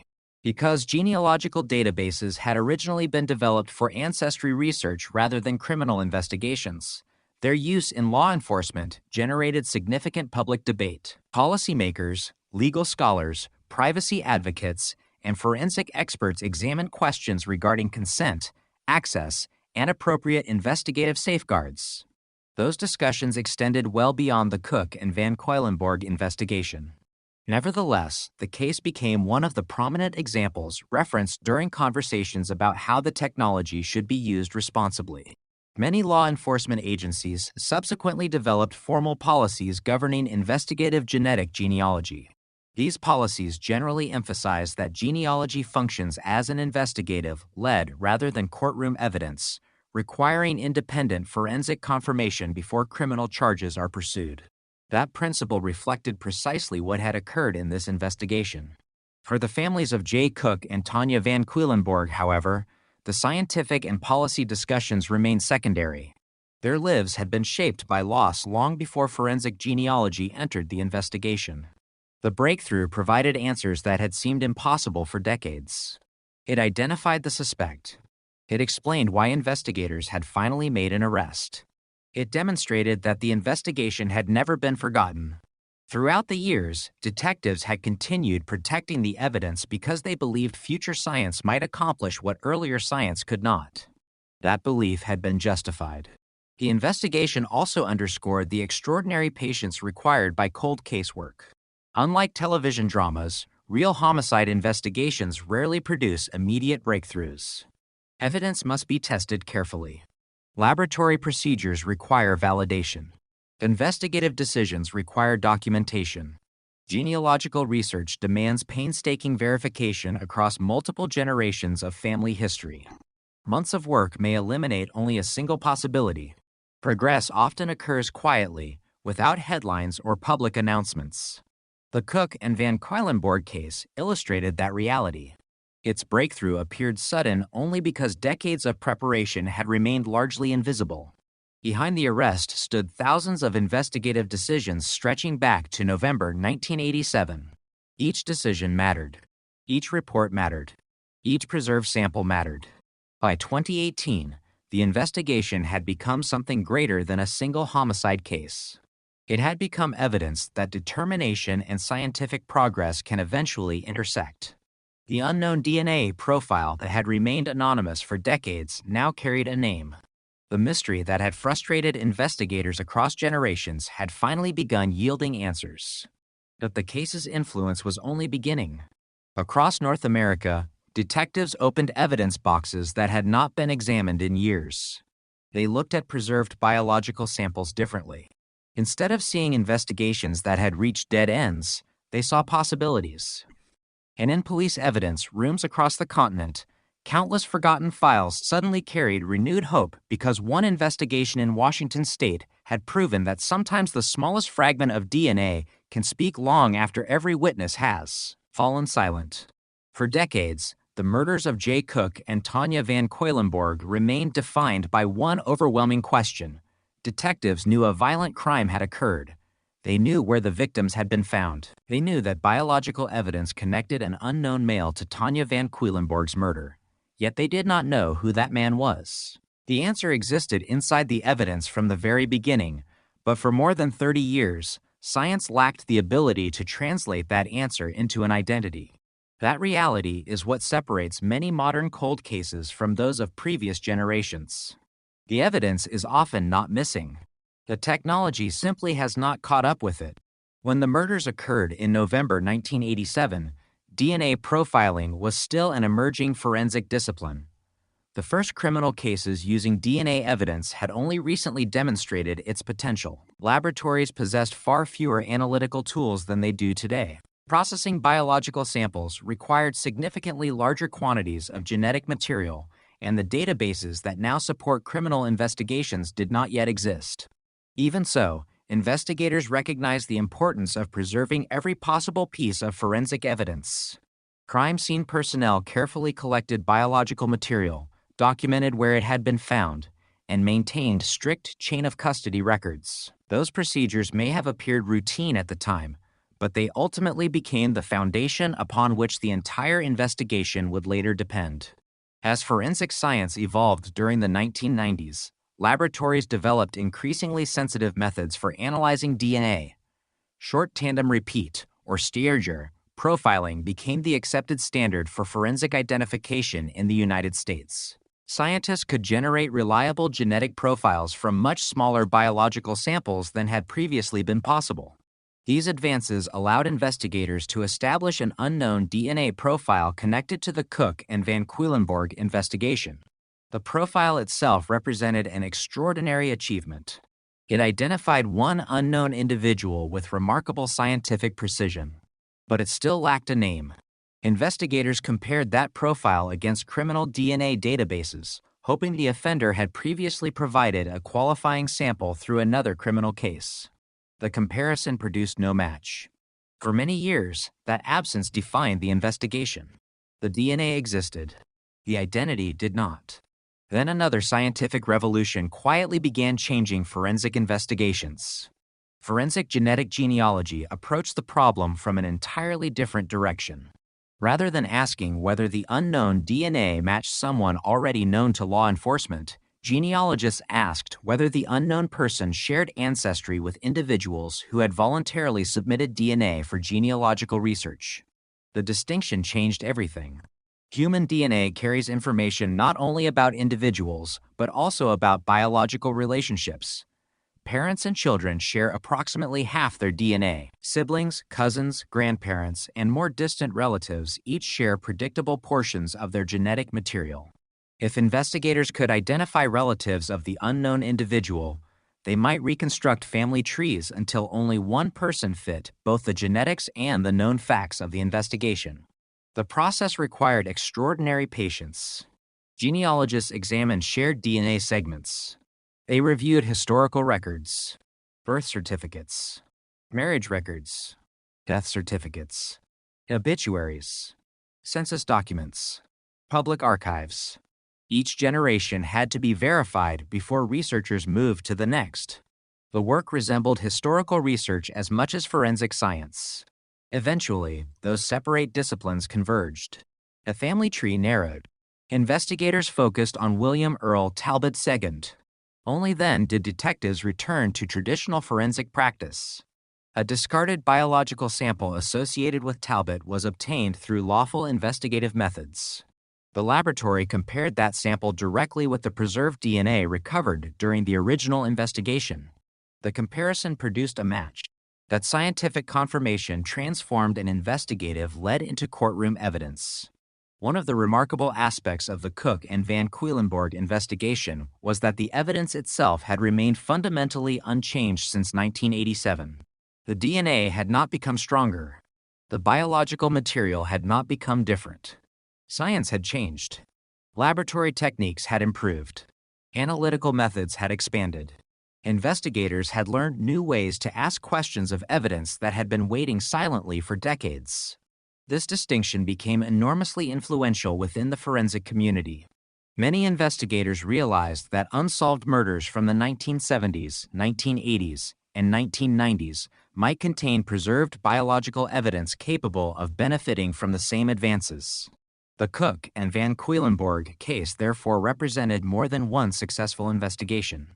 It represented proof that future scientific developments could continue transforming historical evidence.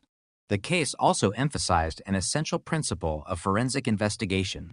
Evidence cannot predict the future. Investigators cannot know which scientific methods will exist decades later. Their responsibility is to preserve evidence carefully enough that future scientists can examine it using techniques not yet invented. Every sealed evidence package, therefore, becomes an investment in future knowledge. The original investigators in 1987 could not have anticipated forensic genetic genealogy.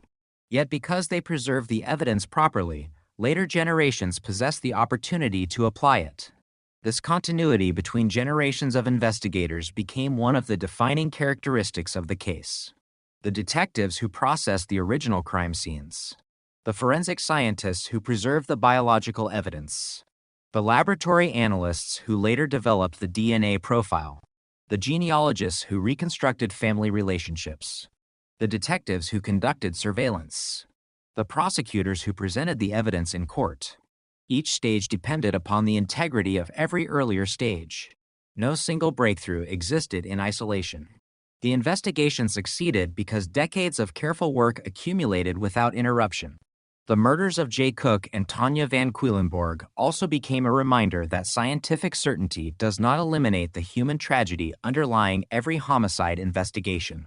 Behind every DNA profile stands a victim. Behind every laboratory report stands a family. Behind every forensic breakthrough stands a life interrupted. Jay Cook never returned to British Columbia. Tanya Van Cuylenborg never completed the ordinary weekend trip she had planned. Their families spent more than 30 years waiting for investigators to answer the most painful question imaginable. Who did this? Science eventually provided that answer, but it could never restore the future they had lost. For investigators, however, another lesson endured. Cold cases are rarely solved by luck alone. They are solved because evidence is preserved. Because investigators refuse to abandon difficult files. Because scientists continue improving analytical methods. And because each generation builds upon the work of those who came before. The Cook and Van Cuylenborg investigation demonstrated all of those principles with extraordinary clarity. It showed that biological evidence possesses remarkable patience. Unlike human memory, DNA does not forget. Unlike witnesses, it does not grow uncertain over time. Unlike suspects, it does not change its story. It simply waits. Waiting for the moment when science becomes capable of hearing what it has been saying all along. In this investigation, That moment arrived more than 3 decades after 2 young Canadians disappeared during what should have been an ordinary trip across the border. When it finally came, the evidence spoke with unmistakable clarity. The secret that had survived since 1987 was no longer hidden. The science had finally caught up. By the time the murders of Jay Cook and Tanya Van Cuylenborg were linked to William Earl Talbot set in through forensic genetic genealogy and confirmed by conventional DNA analysis, the investigation had already become part of criminal justice history. It was no longer remembered solely because of the brutality of the crimes or the extraordinary length of the investigation. It became one of the cases most frequently discussed whenever investigators, forensic scientists, and legal scholars examined the future of cold case investigations. The significance extended far beyond Washington state. For decades, law enforcement agencies around the world had faced the same painful reality. Evidence existed. Victims had names. Families continued waiting. But investigators had no identifiable suspect. Many cases reached what detectives commonly describe as an investigative ceiling. Every witness had been interviewed. Every available lead had been examined. Every traditional forensic comparison had been completed. The investigation could continue, but it could not move forward. The Cook and Van Cuylenborg murders demonstrated that an investigative ceiling is not necessarily permanent. Sometimes it reflects only the limits of current technology. Once forensic genetic genealogy proved capable of identifying investigative leads, cold case units across the United States began reviewing their evidence inventories with renewed urgency. Detectives recognized that biological samples collected years earlier might contain information that had simply been inaccessible at the time. Evidence rooms became places of renewed possibility. Boxes that had remained sealed for decades were reopened. Laboratories reassessed preserved biological material. Investigators examined whether unsolved cases possessed the type of DNA evidence necessary for genealogical analysis. The impact was immediate. Additional cold cases began moving forward.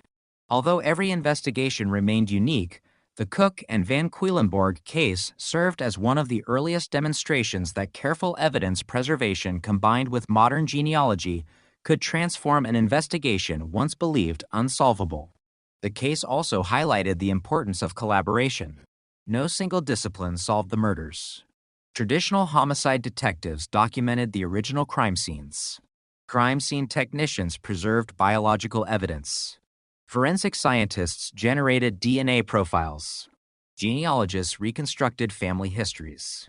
Prosecutors evaluated legal standards. Laboratory specialists confirmed direct DNA comparisons. Each profession contributed a different piece of the investigation. The final result reflected decades of cooperation rather than a single dramatic discovery. That collaborative model became increasingly common as forensic genetic genealogy expanded. Cold case investigations began relying upon multidisciplinary teams rather than a single investigative approach. Scientists worked alongside historians. Genealogists worked alongside detectives. Digital researchers worked alongside forensic laboratories. The Cook and Van Cuylenborg investigation illustrated how these different specialties could complement one another while remaining grounded in established evidentiary standards. The case also prompted discussions concerning the ethical use of investigative genetic genealogy. Because genealogy databases were originally developed for ancestry research, questions naturally arose regarding privacy, consent, and appropriate law enforcement access. These discussions involved legislators, legal scholars, forensic scientists, genealogists, and privacy advocates. The objective was not to eliminate the investigative tool. Rather, it was to establish clear standards governing its responsible use. Many agencies subsequently adopted formal policies specifying that forensic genetic genealogy should be used only in serious violent crimes or unidentified human remains investigations, and that any genealogical lead must be independently confirmed through traditional forensic evidence before criminal charges are filed. The Cook and Van Cuylenborg investigation reflected those principles. Genealogy generated the investigative lead. Conventional forensic DNA confirmed the identity. Only after that confirmation did the criminal case proceed. This distinction became central to public understanding of the technology. Genealogy did not replace forensic science. It expanded the investigative path that ultimately led investigators back to established forensic methods. For the families, however, these broader discussions remained secondary. Their story had always been deeply personal. And Jay Cook had been 20 years old. Tanya Van Quillenborg had been 18. Their lives were measured not by legal precedents or scientific milestones, but by ordinary moments that ended unexpectedly. A weekend trip, a family errand, and plans to return home. Everything familiar disappeared within days. When investigators finally identified a suspect decades later, the announcement did not erase the years of uncertainty. It did not restore birthdays that had passed. It did not replace the opportunities that had been lost. What it provided was truth. That truth carries profound importance in homicide investigations. Families often explain that uncertainty creates its own form of suffering. Questions remain unanswered. Possibilities remain open. The imagination fills gaps left by incomplete information. Identifying the person investigators believe responsible cannot undo the crime. That it can replace uncertainty with evidence. It can replace speculation with documented facts. That transition represents one of the fundamental purposes of criminal investigation. Throughout the decades-long inquiry, one theme remained remarkably consistent: patience. The investigation required patience from detectives who inherited files begun before they entered law enforcement. It required patience from forensic laboratories waiting for scientific advances. It required patience from prosecutors assembling a case spanning generations. Most of all, it required patience from families who refused to abandon hope despite the passing years. Cold case investigators often emphasize that solving an old homicide rarely depends upon one dramatic breakthrough. Instead, success usually results from countless smaller decisions. Preserving evidence, maintaining documentation, reviewing files, testing new technology, following emerging investigative methods. Each decision may appear insignificant in isolation.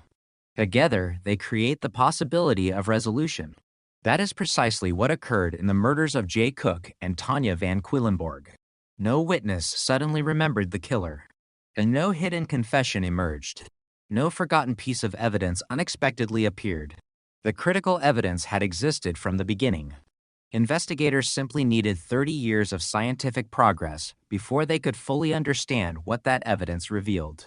The case, therefore, became something larger than its own investigation. It became a reminder to law enforcement agencies everywhere that evidence should never be underestimated merely because current technology cannot answer every question. Future science may ask different questions. Future investigators may possess different tools. Future generations may discover what earlier generations could not.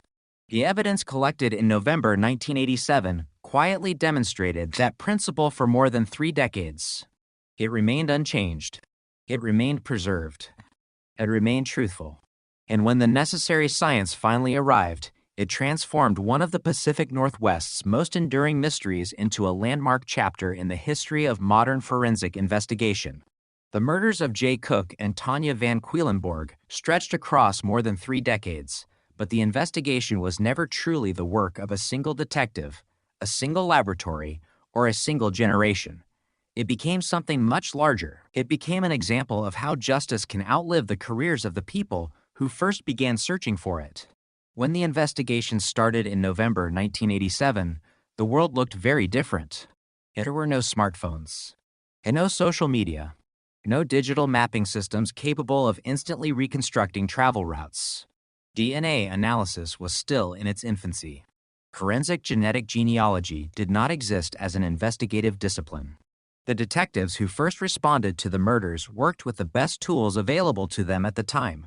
They photographed the crime scenes, interviewed witnesses, searched for physical evidence, and documented every observation with extraordinary care. They could not know that investigators decades later would depend upon every report they wrote. That continuity became one of the defining strengths of the case.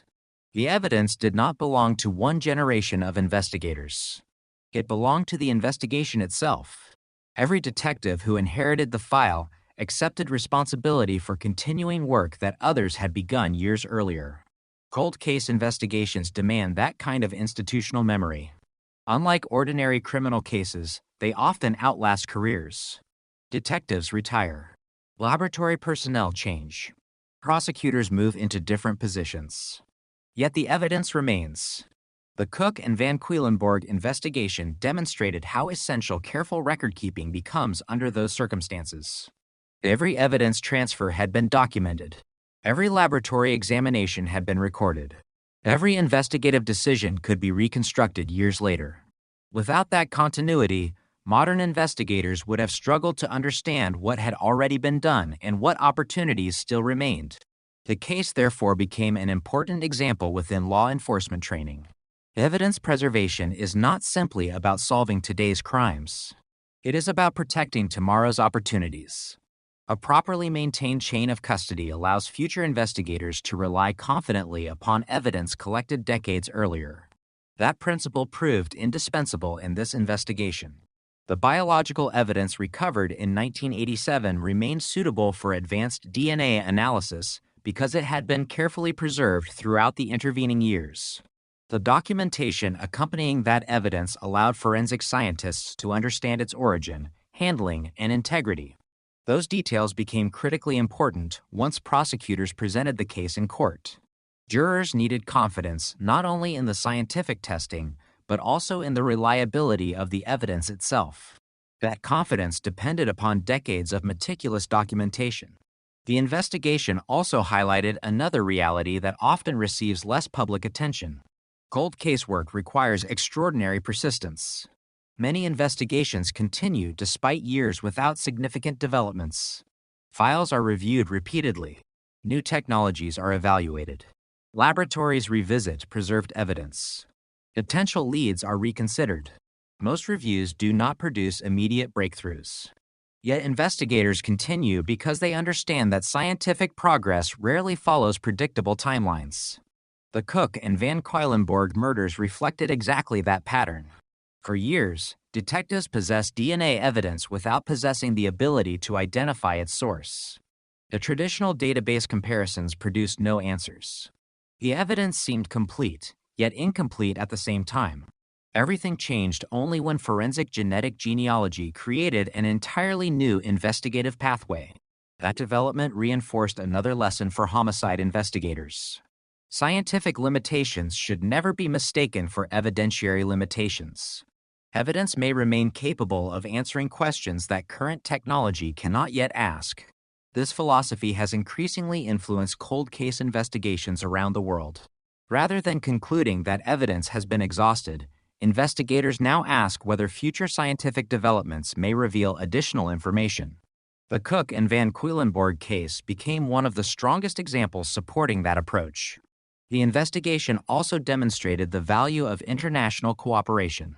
Jay Cook and Tanya Van Quedlinburg were Canadian citizens. The murders occurred in Washington state. The investigation required ongoing communication between Canadian authorities and multiple American law enforcement agencies. Information crossed the international border repeatedly. Families remained in Canada while investigators worked in the United States.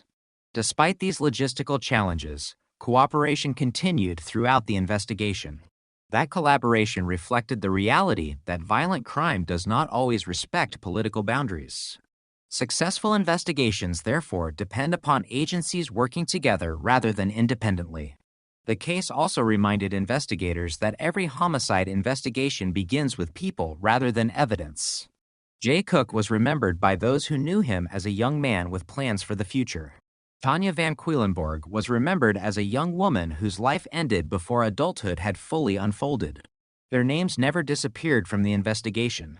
Every laboratory report, every court hearing, every forensic examination, every investigative review, all existed for one purpose: to determine what happened to them. This focus remained important as public attention increasingly centered upon forensic genealogy. The technology itself became widely discussed. Yet investigators consistently emphasized that science was simply a tool. The purpose remained justice for victims. The murders of Jay and Tanya illustrated that distinction clearly. Without the victims, there would have been no investigation. Without careful evidence collection, there would have been no scientific breakthrough. Without decades of persistence, there would have been no identification. Each element depended upon the others. As the years passed following the 2018 arrest, the case continued influencing homicide investigations internationally. Training conferences referenced it. Forensic publications discussed it. Cold case investigators studied it. Not because every investigation could be solved identically, but because the principles remained universally applicable. Preserve evidence. Document everything. Remain open to scientific progress. Review old assumptions. And never assume that time has defeated the truth. Those principles reached far beyond Washington state. They became part of the evolving philosophy of modern homicide investigation. The Cook and Van Quedlinburg murders therefore occupy a unique place in criminal justice history. They represent both profound personal tragedy and remarkable investigative perseverance. They demonstrate how science can expand the possibilities available to law enforcement. They illustrate why evidence collected today may become far more valuable tomorrow. Most importantly, they remind investigators that justice sometimes depends upon patience measured not in days or months, but in generations. Because while memories fade, careers end, and decades pass, properly preserved evidence continues waiting for the moment when the future finally becomes capable of understanding the past. In the case of Jay Cook and Tanya Van Quedlinburg, that moment arrived after more than 30 years. The evidence had remained silent, but it had never stopped telling the truth. Long before the murders of Jay Cook and Tanya Van Quedlinburg became known as a landmark in forensic history, they were a deeply personal tragedy. Before the DNA comparisons, before the genealogy charts, before the courtroom proceedings and scientific breakthroughs, there were simply two young people whose lives ended during what should have been an ordinary trip across the Canadian border. That truth never changed.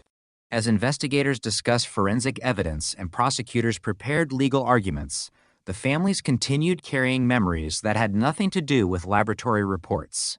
They remembered birthdays, family gatherings, everyday conversations, plans that would never be completed. Cold cases often become known by their investigative milestones. This case became known for forensic genetic genealogy. But for the families, the milestones looked very different. The day Jay and Tanya left home. The day they failed to return.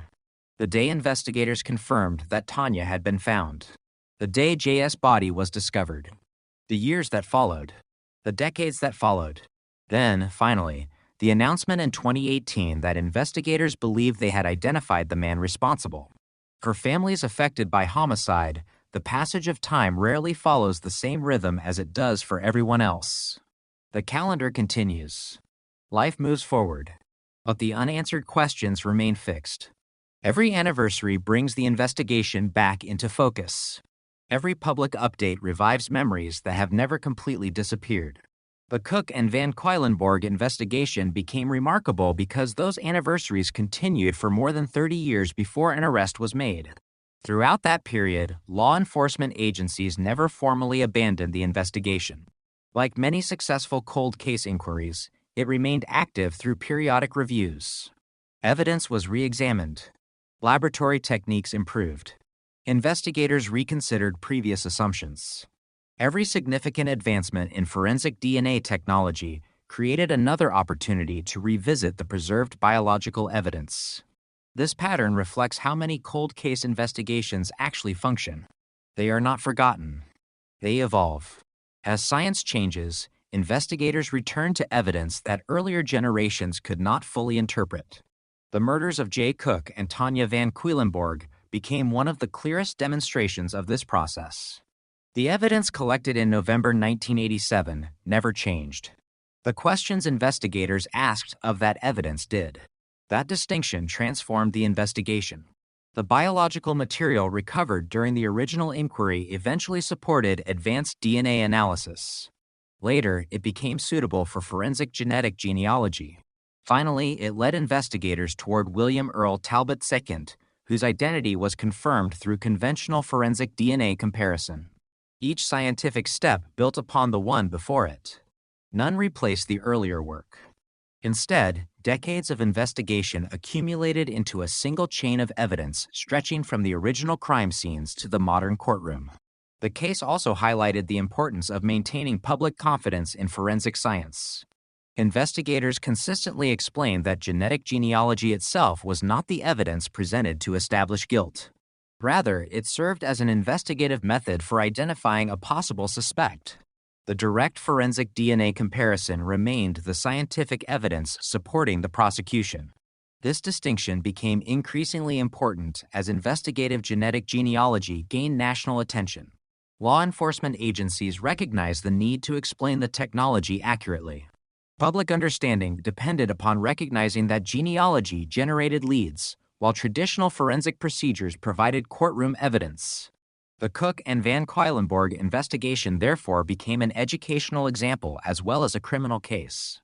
Police academies, cold case conferences, forensic science programs, legal seminars, all examined the investigation from different perspectives. Detectives studied the investigative strategy. Scientists examined the forensic methods. Lawyers considered the evidentiary issues. Genealogists analyzed the family tree research that ultimately contributed to identifying the suspect. Yet every professional discussion returned to the same fundamental point. None of the later achievements would have been possible without the work completed in 1987. The original investigators had carefully secured the crime scenes. Evidence technicians had preserved biological samples. Laboratories had protected the integrity of those exhibits. Every later success depended upon those early decisions. The investigation became a reminder that excellence in forensic work often produces results years after the original crime. That lesson influenced cold case investigations across North America. Police agencies increasingly emphasized long-term evidence preservation. Laboratories expanded procedures for retaining biological evidence. Investigators became more cautious about assuming that existing technology represented the limits of future science. The Cook and Van Cuylenborg murders helped reinforce that philosophy. Evidence should not be evaluated solely by what it can prove today. It should also be preserved for what it may prove tomorrow. For the families, however, no scientific lesson could outweigh the personal reality of their loss. Justice, when it finally began moving forward, could identify the person investigators believed responsible. It could explain how detectives reached that conclusion. It could present evidence before a jury.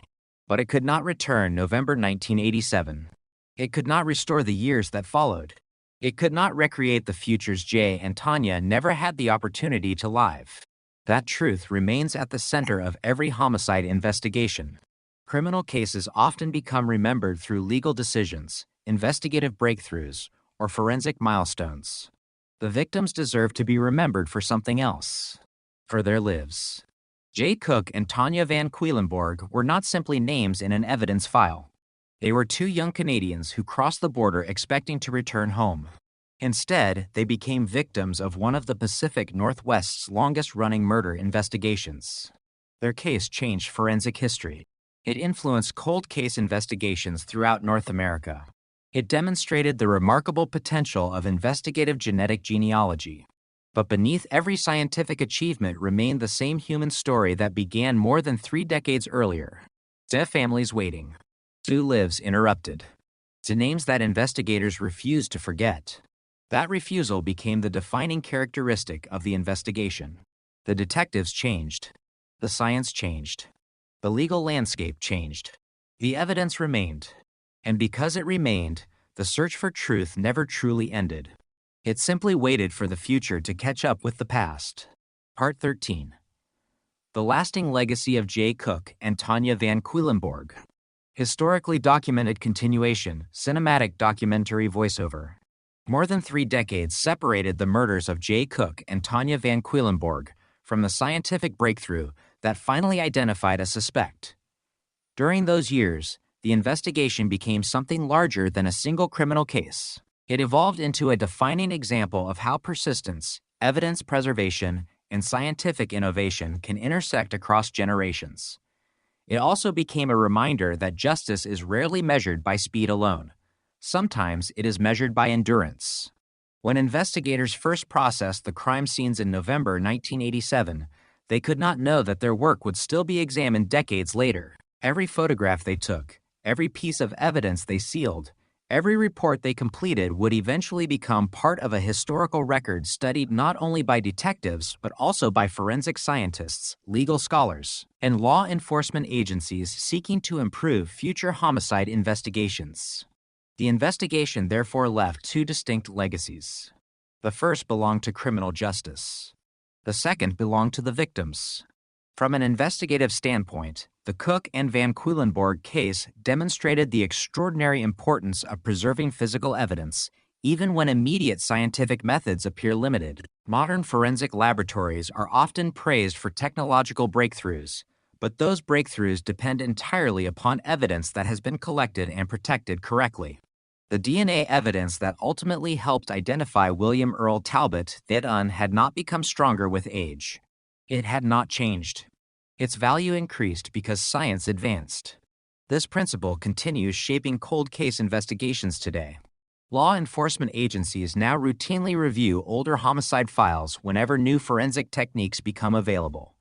Cases that once seemed permanently unsolved are reconsidered in light of improved laboratory methods, expanded DNA analysis, and investigative technologies that did not exist when the original crimes occurred. The Cook and Van Cuylenborg investigation became one of the strongest examples supporting that approach. It proved that evidence should never be judged solely by present capabilities. Future science may reveal answers that current science cannot. Another lasting lesson involved cooperation. The investigation required coordination between multiple agencies in Washington state, Canadian authorities, forensic laboratories, prosecutors, and genealogical specialists. Each contributed expertise that no single organization possessed alone. Modern homicide investigations increasingly reflect this collaborative model. Cold case detectives rely upon forensic scientists. Forensic scientists rely upon laboratory technicians. Genealogists rely upon historical records. Prosecutors rely upon investigators who have maintained meticulous documentation for years or even decades. The Cook and Van Cuylenborg case illustrated how these different professions can work together toward a common objective. The legal proceedings also highlighted an equally important principle. Scientific evidence must always be accompanied by procedural fairness. The appellate process demonstrated that courts remain responsible for ensuring that criminal trials comply with established legal standards, regardless of the seriousness of the crime or the strength of the forensic evidence. That balance lies at the heart of the justice system. The search for truth depends not only upon identifying suspects, but also upon conducting legal proceedings fairly. The investigation, therefore, became significant for both forensic science and criminal law. Yet beneath every discussion of DNA, genealogy, appellate review, or investigative procedure remained the story of two young people whose lives ended long before those debates began. Jay Cook was 20 years old. Tanya Van Cuylenborg was 18. Their names became associated with a landmark investigation, but they should also be remembered apart from it. They were family members. They were loved. They had plans extending beyond a single weekend in November 1987. Their journey across the Canadian border was intended to be ordinary. Instead, it became one of the Pacific Northwest's most enduring homicide investigations. The years that followed demonstrated remarkable determination on the part of investigators. Cold case work often receives little public attention. There are no daily headlines, no dramatic arrests, and no immediate courtroom victories. Instead, investigators spend years reviewing files, re-examining evidence, and waiting for opportunities created by scientific progress. That quiet persistence rarely attracts public recognition. Yet without it, many cold cases would never be solved. The Cook and Van Cuylenborg investigation serves as an enduring reminder of the value of that persistence. Every detective who reopened the file contributed. Every forensic scientist who re-examined evidence contributed. Every genealogist who reconstructed family relationships contributed. Every prosecutor who prepared the case contributed. Justice became possible because each generation refused to assume that earlier limitations would remain permanent. This philosophy has influenced countless subsequent investigations. Across North America, evidence rooms continue holding biological samples collected years or decades earlier. Investigators now understand that today's unanswered questions may become tomorrow's solved cases. The Cook and Van Cuylenborg murders helped establish that expectation. Evidence should be preserved. Cold cases should be reviewed. Scientific progress should be embraced carefully and responsibly. If hope should never be abandoned simply because time has passed. Perhaps that is the most enduring lesson of all. The time changes witnesses. Time changes investigators. Time changes technology. But time does not necessarily destroy the truth. The biological evidence collected in November 1987 waited silently through changing decades, changing governments, changing forensic laboratories, and changing generations of detectives. It never altered its story. It simply waited until science possessed the ability to understand it. When that day finally arrived, the investigation moved forward with a clarity that had seemed impossible for more than 30 years. The murders of Jay Cook and Tanya Van Cuylenborg remain a profound tragedy. Nothing about the passage of time lessens that reality. Nothing about scientific success restores what was taken from their families. But the investigation demonstrated that careful evidence, patient investigators, and advancing science can sometimes overcome even the longest silence. It is a lesson that continues guiding homicide investigators around the world. A lesson written not in theory, but in one of the most significant cold case investigations of the modern forensic era. Some criminal investigations end within hours. Others end within days. The murders of Jay Cook and Tanya Van Cuylenborg demanded more than 3 decades. Not because investigators stopped searching, not because the evidence disappeared, but because the answer existed years before science possessed the ability to recognize it. That is what makes this case unlike almost any other. It began with 2 young Canadians crossing the border into Washington state during November 1987. Their plans were ordinary. They intended to collect furnace parts for Jay Cook's father's business, spend time together, and return home. There was no indication that anyone close to them expected danger. Nothing in the documented facts suggested they anticipated becoming victims of one of the Pacific Northwest's most enduring unsolved homicide investigations. Within days, everything changed. Tanya Van Cuylenborg was found murdered near Alger in Skagit County. Jay Cook was found murdered near Monroe in Snohomish County. Their van was discovered abandoned in Bellingham. The physical evidence established that the crimes were connected. The offender had disappeared. The investigation expanded across jurisdictions. Detectives interviewed witnesses. Crime scene specialists collected forensic evidence. Laboratories preserved biological material with meticulous care. Thousands of investigative hours followed. Yet no suspect could be identified. For years, the case represented one of countless investigations waiting for scientific progress. The evidence had done everything investigators could reasonably ask of it. It had preserved a genetic profile. It had remained uncontaminated. It had survived decades inside secure evidence storage. The missing piece was not evidence. The missing piece was technology. As DNA science advanced, investigators continued reviewing the case. Traditional database comparisons produced no direct match. The unknown DNA profile remained anonymous. But investigators refused to discard the evidence or abandon the investigation. That decision ultimately changed everything. The emergence of forensic genetic genealogy created an entirely new investigative path. Instead of searching for the offender directly, investigators searched for biological relatives. Genealogists reconstructed family histories. Historical records were examined. Family trees were built. Generations were traced. Eventually, the investigation narrowed toward William Earl Talbot's estate. Detectives then obtained a discarded DNA sample associated with him. Conventional forensic DNA analysis confirmed that the sample matched the biological evidence recovered during the original investigation. Only after that direct scientific confirmation did prosecutors file criminal charges. The investigation had reached a point that had seemed impossible for more than 30 years. An unknown DNA profile now had a documented identity. The arrest in 2018 attracted international attention because it demonstrated the practical potential of forensic genetic genealogy. The subsequent legal proceedings showed another equally important truth. Scientific innovation must always operate within the framework of established legal protections. The criminal justice system requires reliable evidence. It also requires fair procedures. The appellate decisions that followed reflected those principles, emphasizing that even the most compelling investigations remain subject to constitutional safeguards. This balance remains one of the defining characteristics of modern justice. Forensic science identifies possibilities.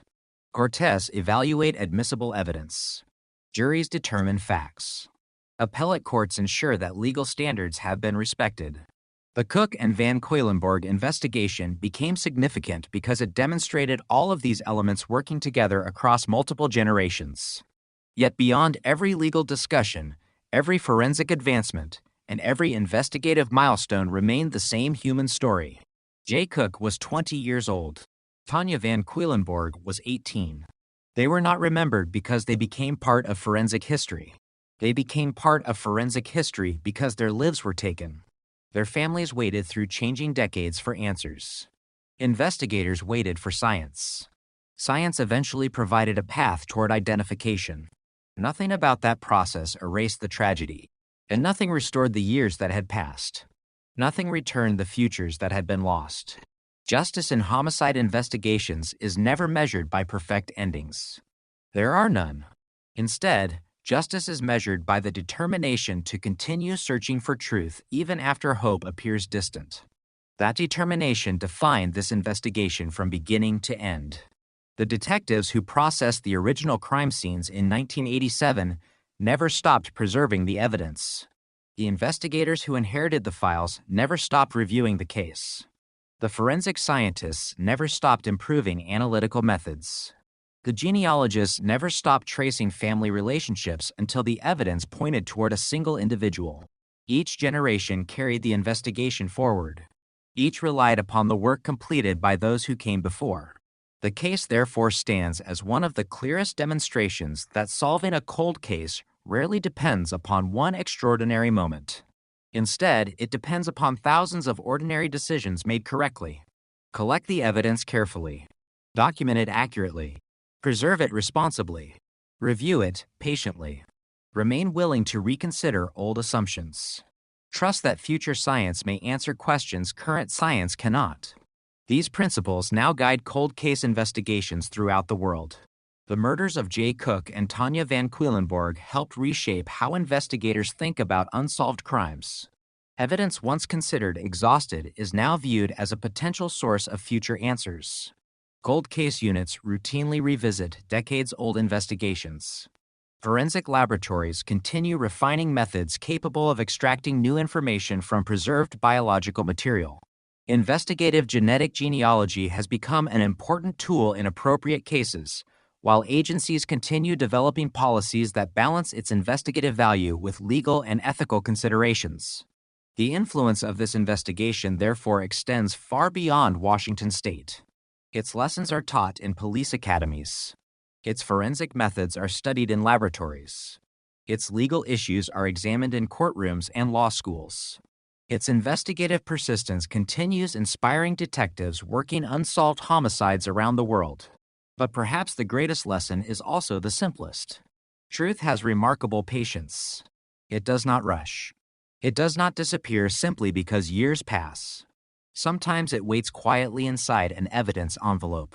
Sometimes it waits inside a laboratory freezer. Sometimes it waits inside a strand of DNA too small for earlier generations of scientists to fully understand. Then one day, science catches up. The silence ends. The evidence speaks. And a mystery that once seemed destined to remain unsolved becomes part of history instead. For more than 30 years, the murders of Jay Cook and Tanya Van Cuylenborg remained one of the Pacific Northwest's most haunting cold cases. Today, they are remembered not only for the tragedy that unfolded in November 1987, but also for what their investigation ultimately proved. That meticulous police work matters. That preserving evidence matters. That scientific progress matters. And that even after decades of unanswered questions, the pursuit of truth can still prevail. The killer believed time would protect his secret. Time did something else. It preserved the evidence that ultimately exposed it.